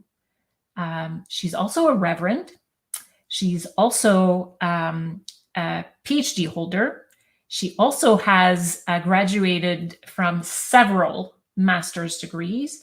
You know, this semester, I know, has been very busy for her. And so I am really happy that she took the time and that she felt that, you know, it was important to amplify the voices of parents with disabilities tonight and celebrate Global Day of Parents with us. So with that said, I welcome Holly Bonner.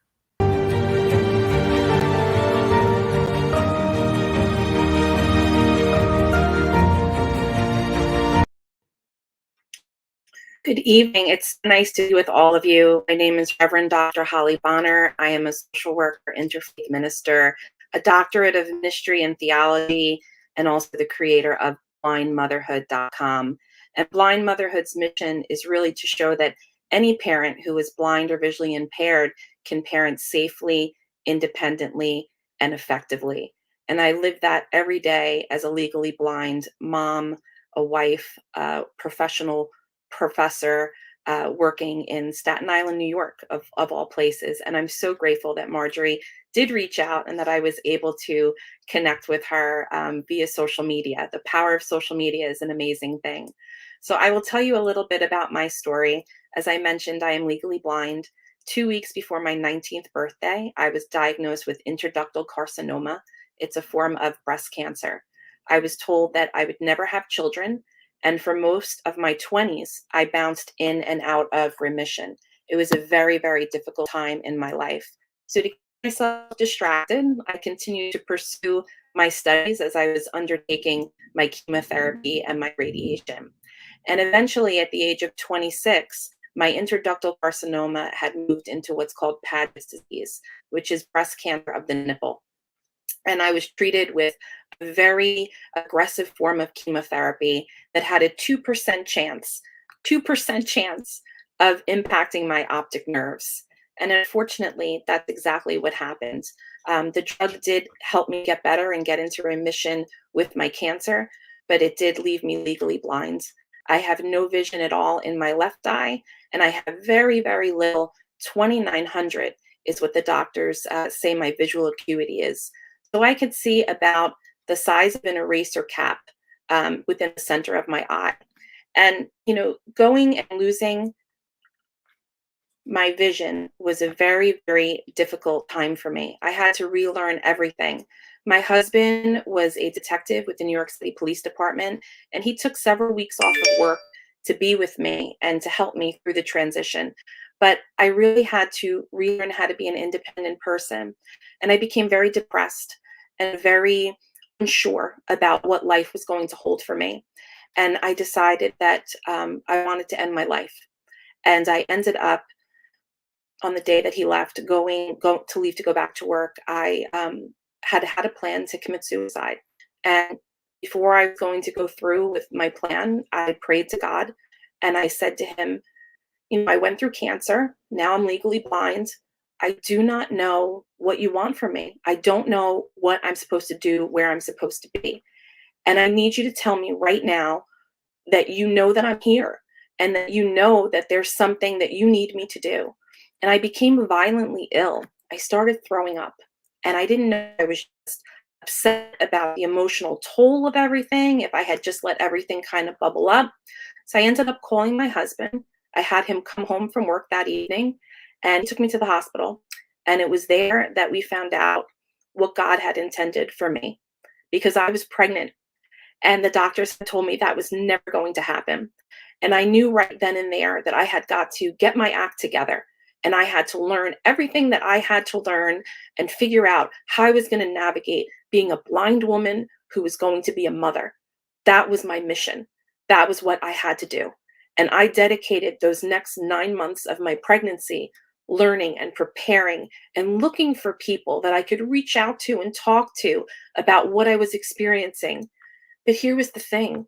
I couldn't find anybody. Couldn't find anybody that was writing about what it was like to be a blind mom, or what the fears that they were experiencing, or how it was like for them to just be out in the community. So as my belly grew bigger, I started to think about what I wanted to know and how I wanted that presented in a way that was going to be the most helpful for me. And throughout my pregnancy with my first daughter, Nuala, I really planned on what blind motherhood would look like.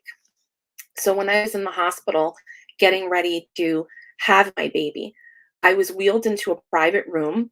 I was kept away from everybody because they didn't want me to fall towards the end of my pregnancy, and they wanted to make sure that I had enough privacy in the moment that I was expecting to have my child. My optic nerves had swelled so much towards my pregnancy that I had very, very little residual vision, half of what I have now. So everything was quite dark.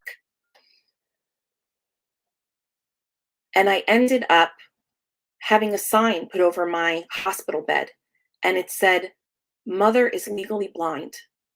Mother is legally blind." And I thought to myself, this is the sign that is going to be over my head and my child's head for their entire life. And it made me sad. It made me really regretful. And it really was a very difficult moment in what should have been one of the most joyous moments of my life. And the more that I thought about it as I waited for my impending C-section, the more I said to myself, no, you don't get to take this moment from me. Life may have taken my sight, cancer may have affected my life, but it is not going to overshadow how badly I wanted to be a mother. And I knew I was going to be a good mother. I knew it. It was something I had always wanted to do, and that was God's gift to me. So when they handed me my baby in the hospital, I stood there as proud as could be, and I held that little girl, and I couldn't make out her face. I still don't know, at the ages of 9 and 7, my girls are now, exactly what they look like, and I never will. But I feel everything I need to feel about them. I feel every day what a blessing it is to be their mother, what a blessing it is to be able to go out into the community and talk about how lucky I am, because I am a very, very lucky woman. And I know that as they continue to grow, I will be able to guide them. So when I meet other parents that are blind or visually impaired, that ask me, what advice can you give me about being a blind parent? It's going to take everything that you've got. You have to dig so deep. You have to make sure that you do all the learning that you can to prepare. You have to talk to people. But at the end of the day, it's about you. It's about that heart that you want to have as a parent. It's about wanting to go that extra mile for your kids and not letting anything, not a sign that's over your head that says that you're legally blind or in a wheelchair or have some other type of invisible disability. No label is going to stop you as a parent. And with a good sense of humor and God's grace, you will be able to raise your children the way that any able-bodied person can do. And you'll be able to enjoy every milestone that you have with them, because it goes so fast. It's so fast. It's a blink of an eye, and they're crawling 1 minute, and the next minute you're putting them on the school bus. And every single event that you have with them in your life will have challenges, absolutely. But it will also have so many happy moments. And I think as a disabled mom, that's one of the things that I have learned to do the most often, is to take a breath. Sometimes you just have to breathe, and you have to enjoy what's happening in that moment. And you have to treasure every instant that you have with them. And when somebody tries to step in your way or somebody puts up an obstacle, take that breath again. Take the breath, try to be kind, try to educate where you can, and always remember that you are a mirror for your children. And by doing that, by teaching them that you can be an advocate for yourself, then they will learn that they can be advocates for themselves. My oldest daughter, her name is Nula. She's 9 years old. She has dyslexia and high functioning autism. Her sister Aoife does not. But both of them, both of my children, know how to advocate for themselves. And had I not been their mother, had God not chosen me to be the mother of these two precious babies, I don't know that they would have those skills. So I am very grateful for every moment that I have had since becoming a blind woman, for being the mother that God has allowed me to be, and for the two beautiful children and wonderful husband that I have. And I encourage all of you to look for the resources in your community, be they divine, be they family, whatever you need to be able to see that you can be a parent and you can parent on your own safely, independently, and effectively. I wish God's grace and blessings upon all of you. Thank you so much.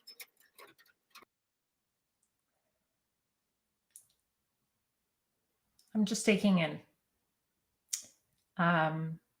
Forget about the emotional minute. It's probably the emotional hour. So many of your story, Holly, resonated with me. And you talked about how God gave you this gift. And I think he gave us you as our gift, as one of our gifts for tonight. And thank you so much. And, you know, I knew you were pretty special when I was looking at your website and everything that you created. And I was right. I was right. You're pretty special. And thank you for being here. Somebody else who's pretty special. We saw part of her story from the trailer of Danny's twin. So next speaker is Danny. And what made me want to reach out to Danny is, I think, her fierceness, or the fact that she's fierce, because I don't think that fierceness is a word. So it's her strength, the way that she's fierce, her drive, the way that she, you know, wasn't going to let anything stop her. It was just about figuring it out, how to make it work. And I don't know if it's because I recognize a little bit of sort of like my spirit as well, and being fierce and not letting anything sort of in my way when I want something and when I want to achieve something. In the case of Danny, it was motherhood. I've seen a few movies with her or reels, and she's a fantastic mom from what I could see. She definitely has the heart of a mom. Her documentary is all about love, and I am sure that her speech will also be about love. So I welcome Danny.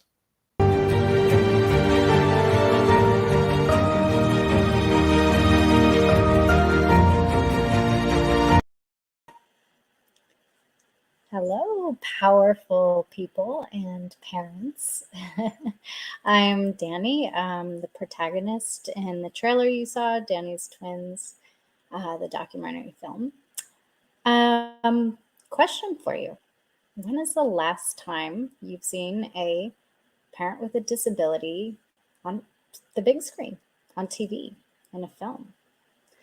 There's a few reality TV shows I can think of here and there, and sometimes people who show up on talk shows.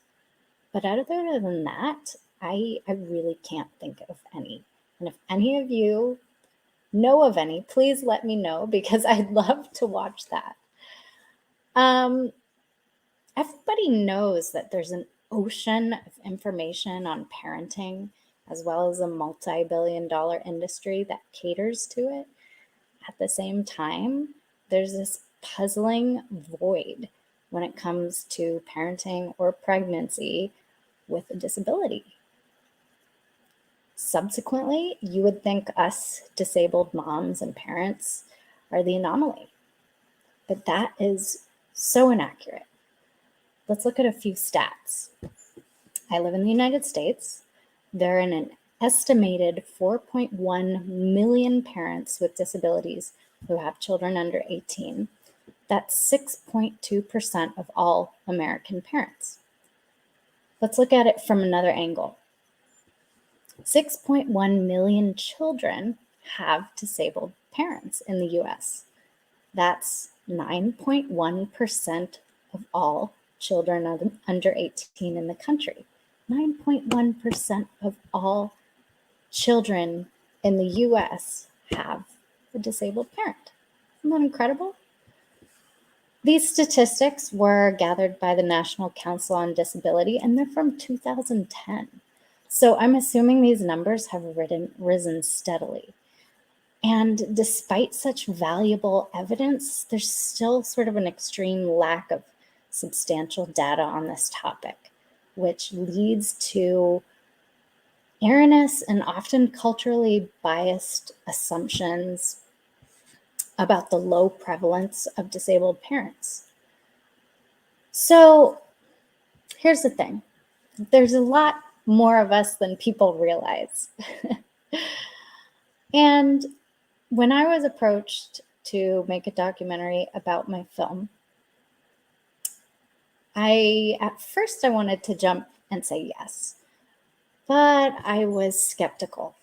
I wasn't sure if they were going to be able to represent my disability properly on screen. Frankly, my story is really sensationalistic, you know? It's got this kind of clickbait title, Quadriplegic Gives Birth to Twins. You know, you don't hear of that too often.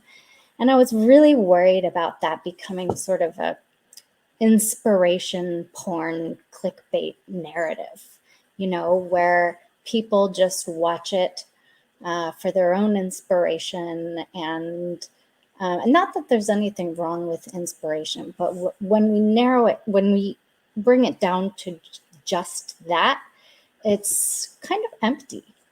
And the truth is, my life is so much deeper than that. My disability does not just serve as a source of inspiration for other people. So what the documentary filmmaker, a friend of mine, Brad Allgood, he's very skilled, and he agreed to really educate himself and learn about disability from my perspective. Disability, not just as a medical condition, but as an identity, as a culture, as a lifestyle. And what we decided to do was to use the sensationalism of my story to draw an audience in, and then we flipped the narrative and we normalized disability. We normalized my relationship with my husband, Rudy. We normalized the fact that I was getting pregnant. You know, a lot of it was very dramatic because we were making a film, and I did give birth during COVID and had quite a high risk pregnancy. But at the end of the day, what you're going to come home with is, after you watch this film, is this is a universal story. It's a universal story about humanity and love and the right to have and build a family. So I hope that you all get to watch this film, and I hope that we make more films about our stories, because mine is only one, and there's so many different variables and versions of what it's like to become a parent as somebody with a disability. And for now, as disabled parents, we may be kind of under the radar in society, but never forget there's millions just like us. Personally, I feel our day will come when we'll be more widely seen, supported, and uplifted. I think that's what we all want. And we're doing a damn good job. We are competently raising children and finding ways to adapt in a world that wasn't designed with us in mind. So that's pretty much it. I hope you all have a wonderful night, and thank you, Marjorie, for having me here. If there's like one thing that I could sum up your talk, Danny, is that we've got this.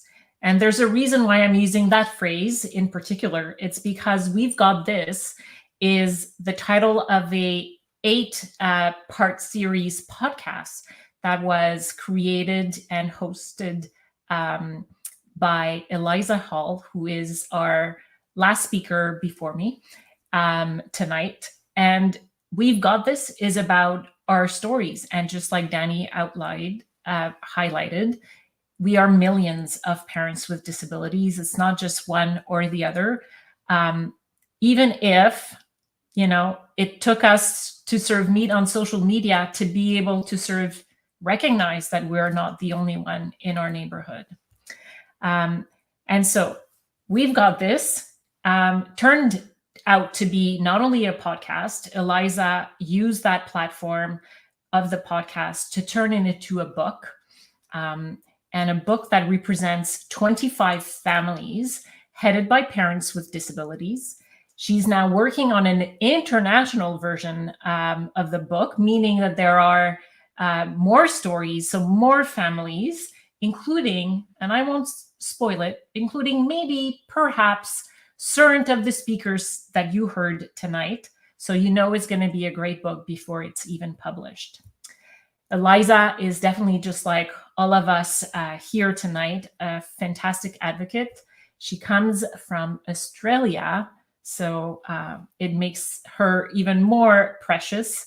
And I am pleased to welcome her today.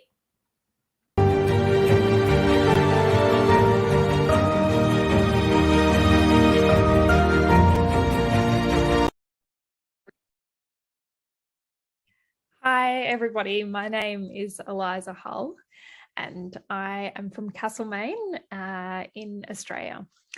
I am a disability advocate and a musician and writer and proud disabled person. I am going to do a short image description of myself. I have brown hair and it's curly and I've got it up, and I have fair skin, and today I'm wearing a brown cardigan and behind me is a cream curtain.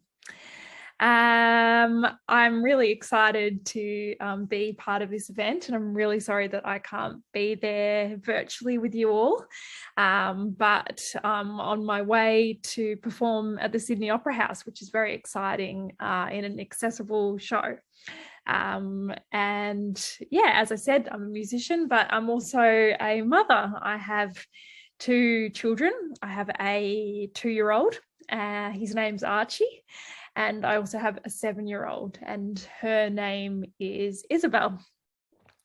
I created the podcast series called We've Got This, which also has just become a book, which is published in Australia through Black Ink.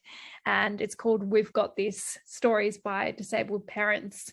And it's also going to be an overseas version of We've Got This, which will feature contributors from America and also from the UK.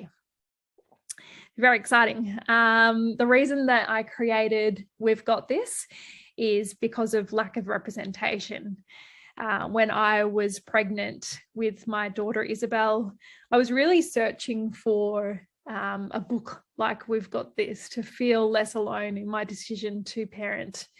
And when I searched anywhere online or looked for a book like this, I couldn't find anything that accurately represented being a disabled parent.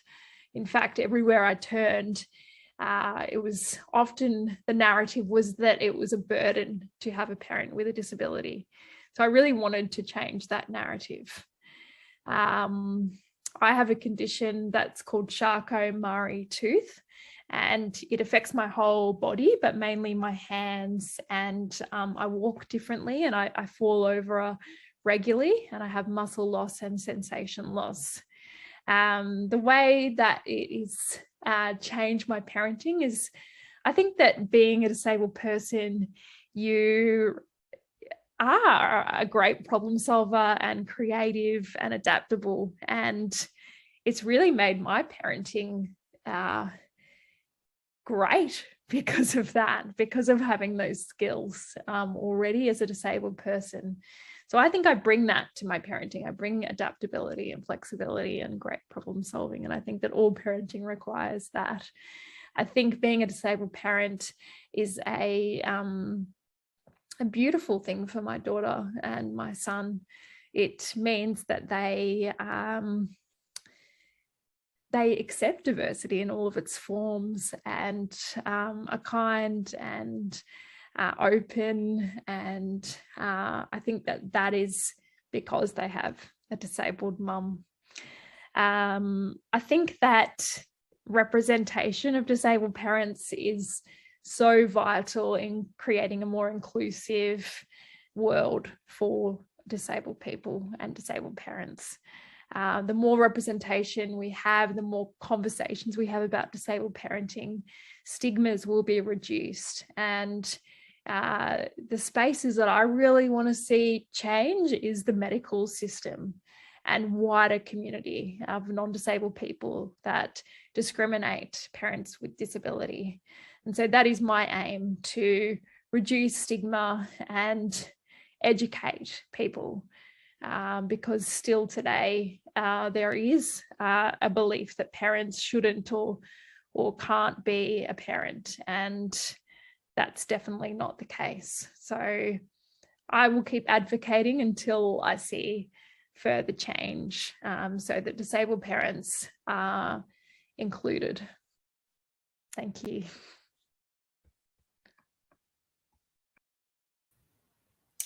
What I love about what Eliza shared in this talk is that it's pretty much all the messages that we've been hearing all evening. And I think we have all the same drive to make a difference, but to also sort of advocate for future generation of people with disabilities who will become parents, prospective parents, our own children. Because, you know, if representation sort of helps us, it also helps them in terms of making them feel valued and included, and so forth. So we will end the night with one last speech. So it's a speech from one of the Speaker Slams competition called Catalyst that was held in February. And I'm talking about the catalyst that led to all of us being here tonight. So with that said, I will let Dan sort of show the movie.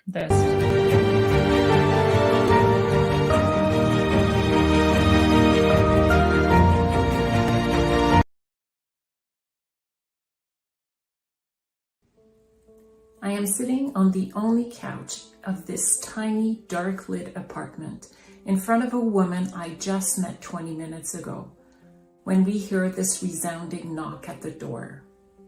Star tenses up, petrified. Only them could knock in this assertive, forceful way.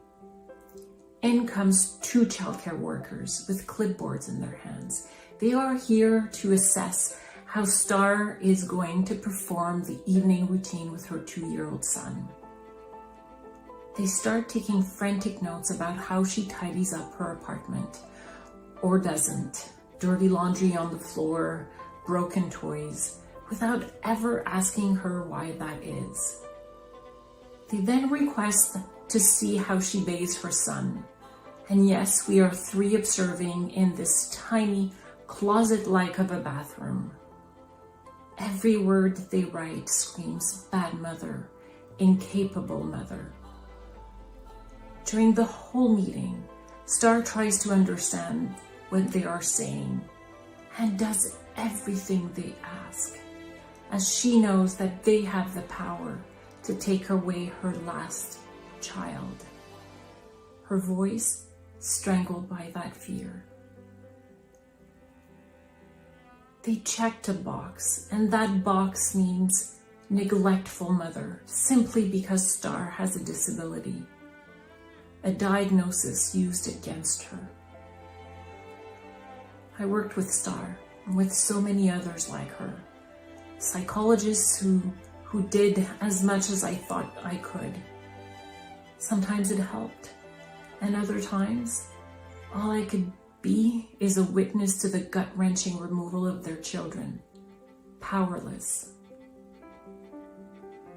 So when I became a disabled mother, when my son was 16 months old, I wept. I couldn't stop. The fear was too great. It kept me up at night. During the day, I would catch myself watch that door, waiting for that knock. Looking at that baby gate, thinking, how the hell was I going to put it up? Capable of leaving my house on my own, let alone empty out the garbage. Thinking of Star, unable to go down to the laundromat because of lack of accessibility. She was me, and I had become her. All I could think was, are those good enough reasons to remove a child? To remove my child? No one came. No one. Nobody ever knocked at my door. Nobody ever called my house. I was a single mother with a recent acquired disability scrambling to keep it together, and society had determined, without needing me, without even asking me, that my son was going to be safe in my care. And even though it baffled me, deep down, I knew why. If I am similar to the parents I worked with, I am also quite different. I own a house in a family-oriented neighborhood. I have a large network of support, and I am a well-educated white woman. But I couldn't speak of this injustice, not yet, as I still felt I needed to hide, just in case they would change their minds about me. Rendered voiceless by the fear and the guilt of being protected, yet happy that my son was in my care, no matter the reason. If we want the world to change, we need to be part of the solution. And for me, it is to show that disability alone does not impede parenting, but lack of accessible housing, lack of accessible jobs, and biased attitudes do. When we have a chance to be heard, we need to take a stand to make sure that everyone is invited around the table and has a dedicated seat, so that someone like Star never goes unheard again. Our voices rising together towards justice and equity.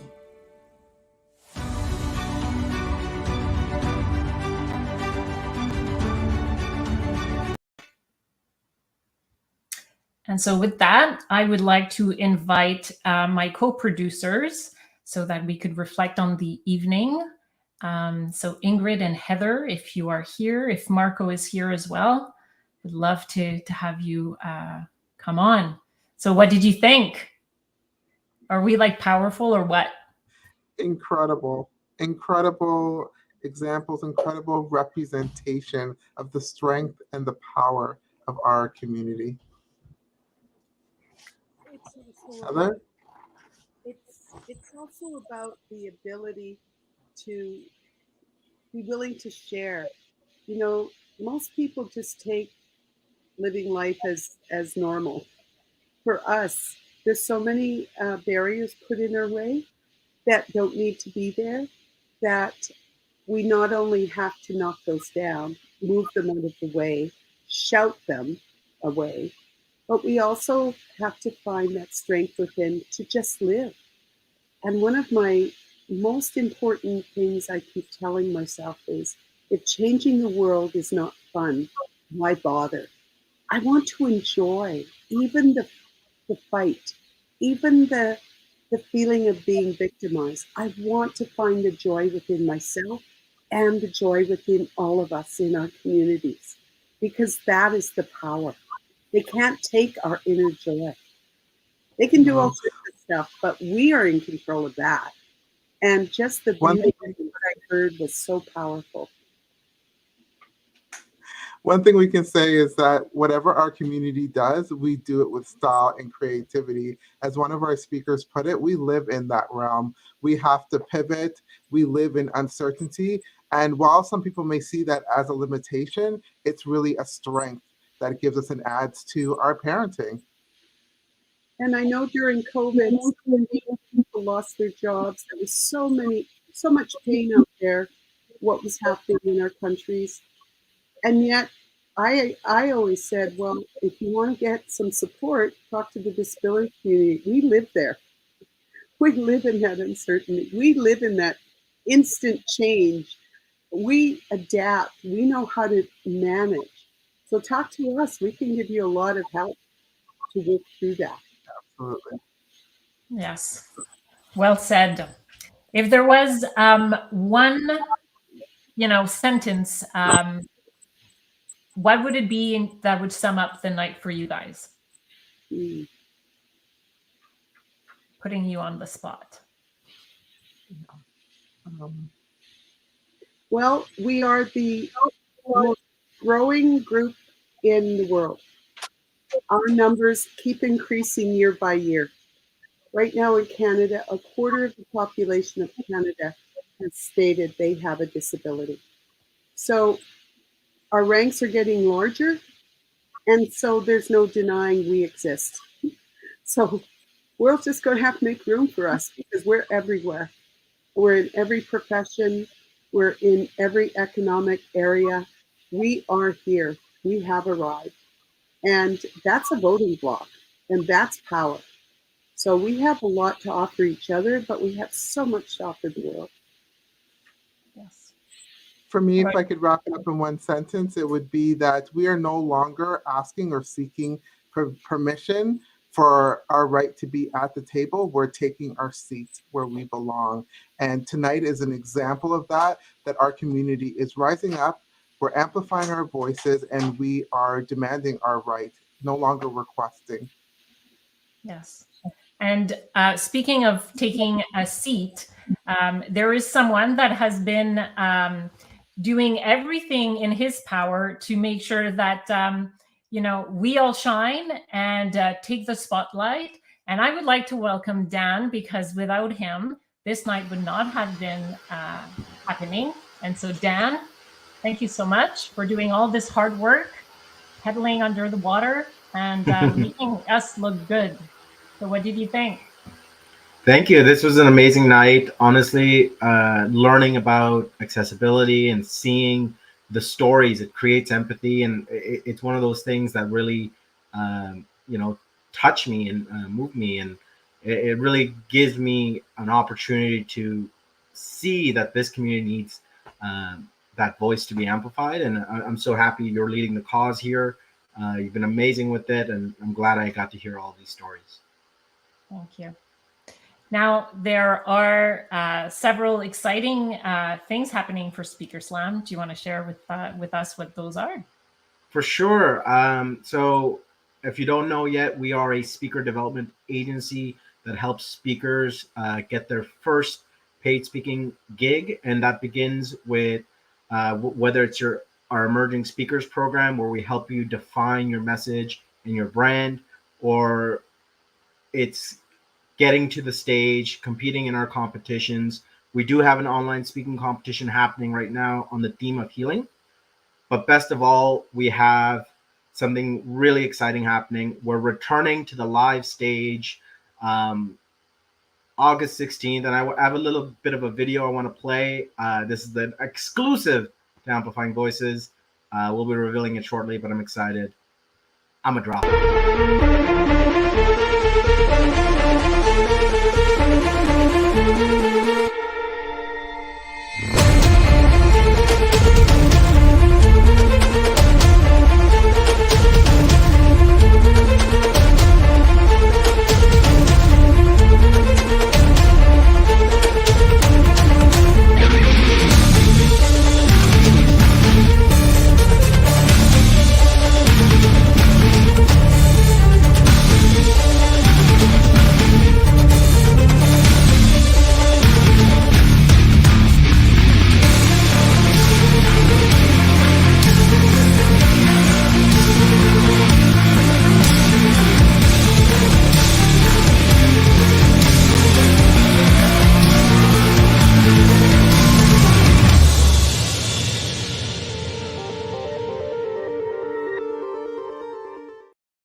Yeah. Whoa! It's Yeah. electrifying. Right? I was so excited. I can see, like, right now, I could see like the Emmy of like emerging speakers and everybody sort of going like, woo, and like reaching for the stars. That's awesome. So powerful. Thank you. If you've ever been to a live speaker slam, especially at Lula Lounge, our energy is insane there. And I'm excited to bring back the stage for our speakers. And the theme is the comeback. So if you have a comeback story, reach out to me and we can help you get on our stage. That's awesome. Thank you for sharing that. And for like, this is a premiere. So it's great. I want to sort of give also a shout out to Rena. I'm sure that, well, I don't know, but maybe I'm hoping that she noticed the red blazer and the red lipstick. This is like her telling me, being on my little shoulder and telling me like, step into the light, Marjorie. And today I stepped in to amplify the voices of others. And every single one of our speakers stepped into the light. They didn't need that red lipstick. I do, they didn't. And that was an incredible evening. I thank all of you for being part of this evening. And I hope that you leave inspired, but not like the deep inspired, as Danny would say. So thank you, everyone.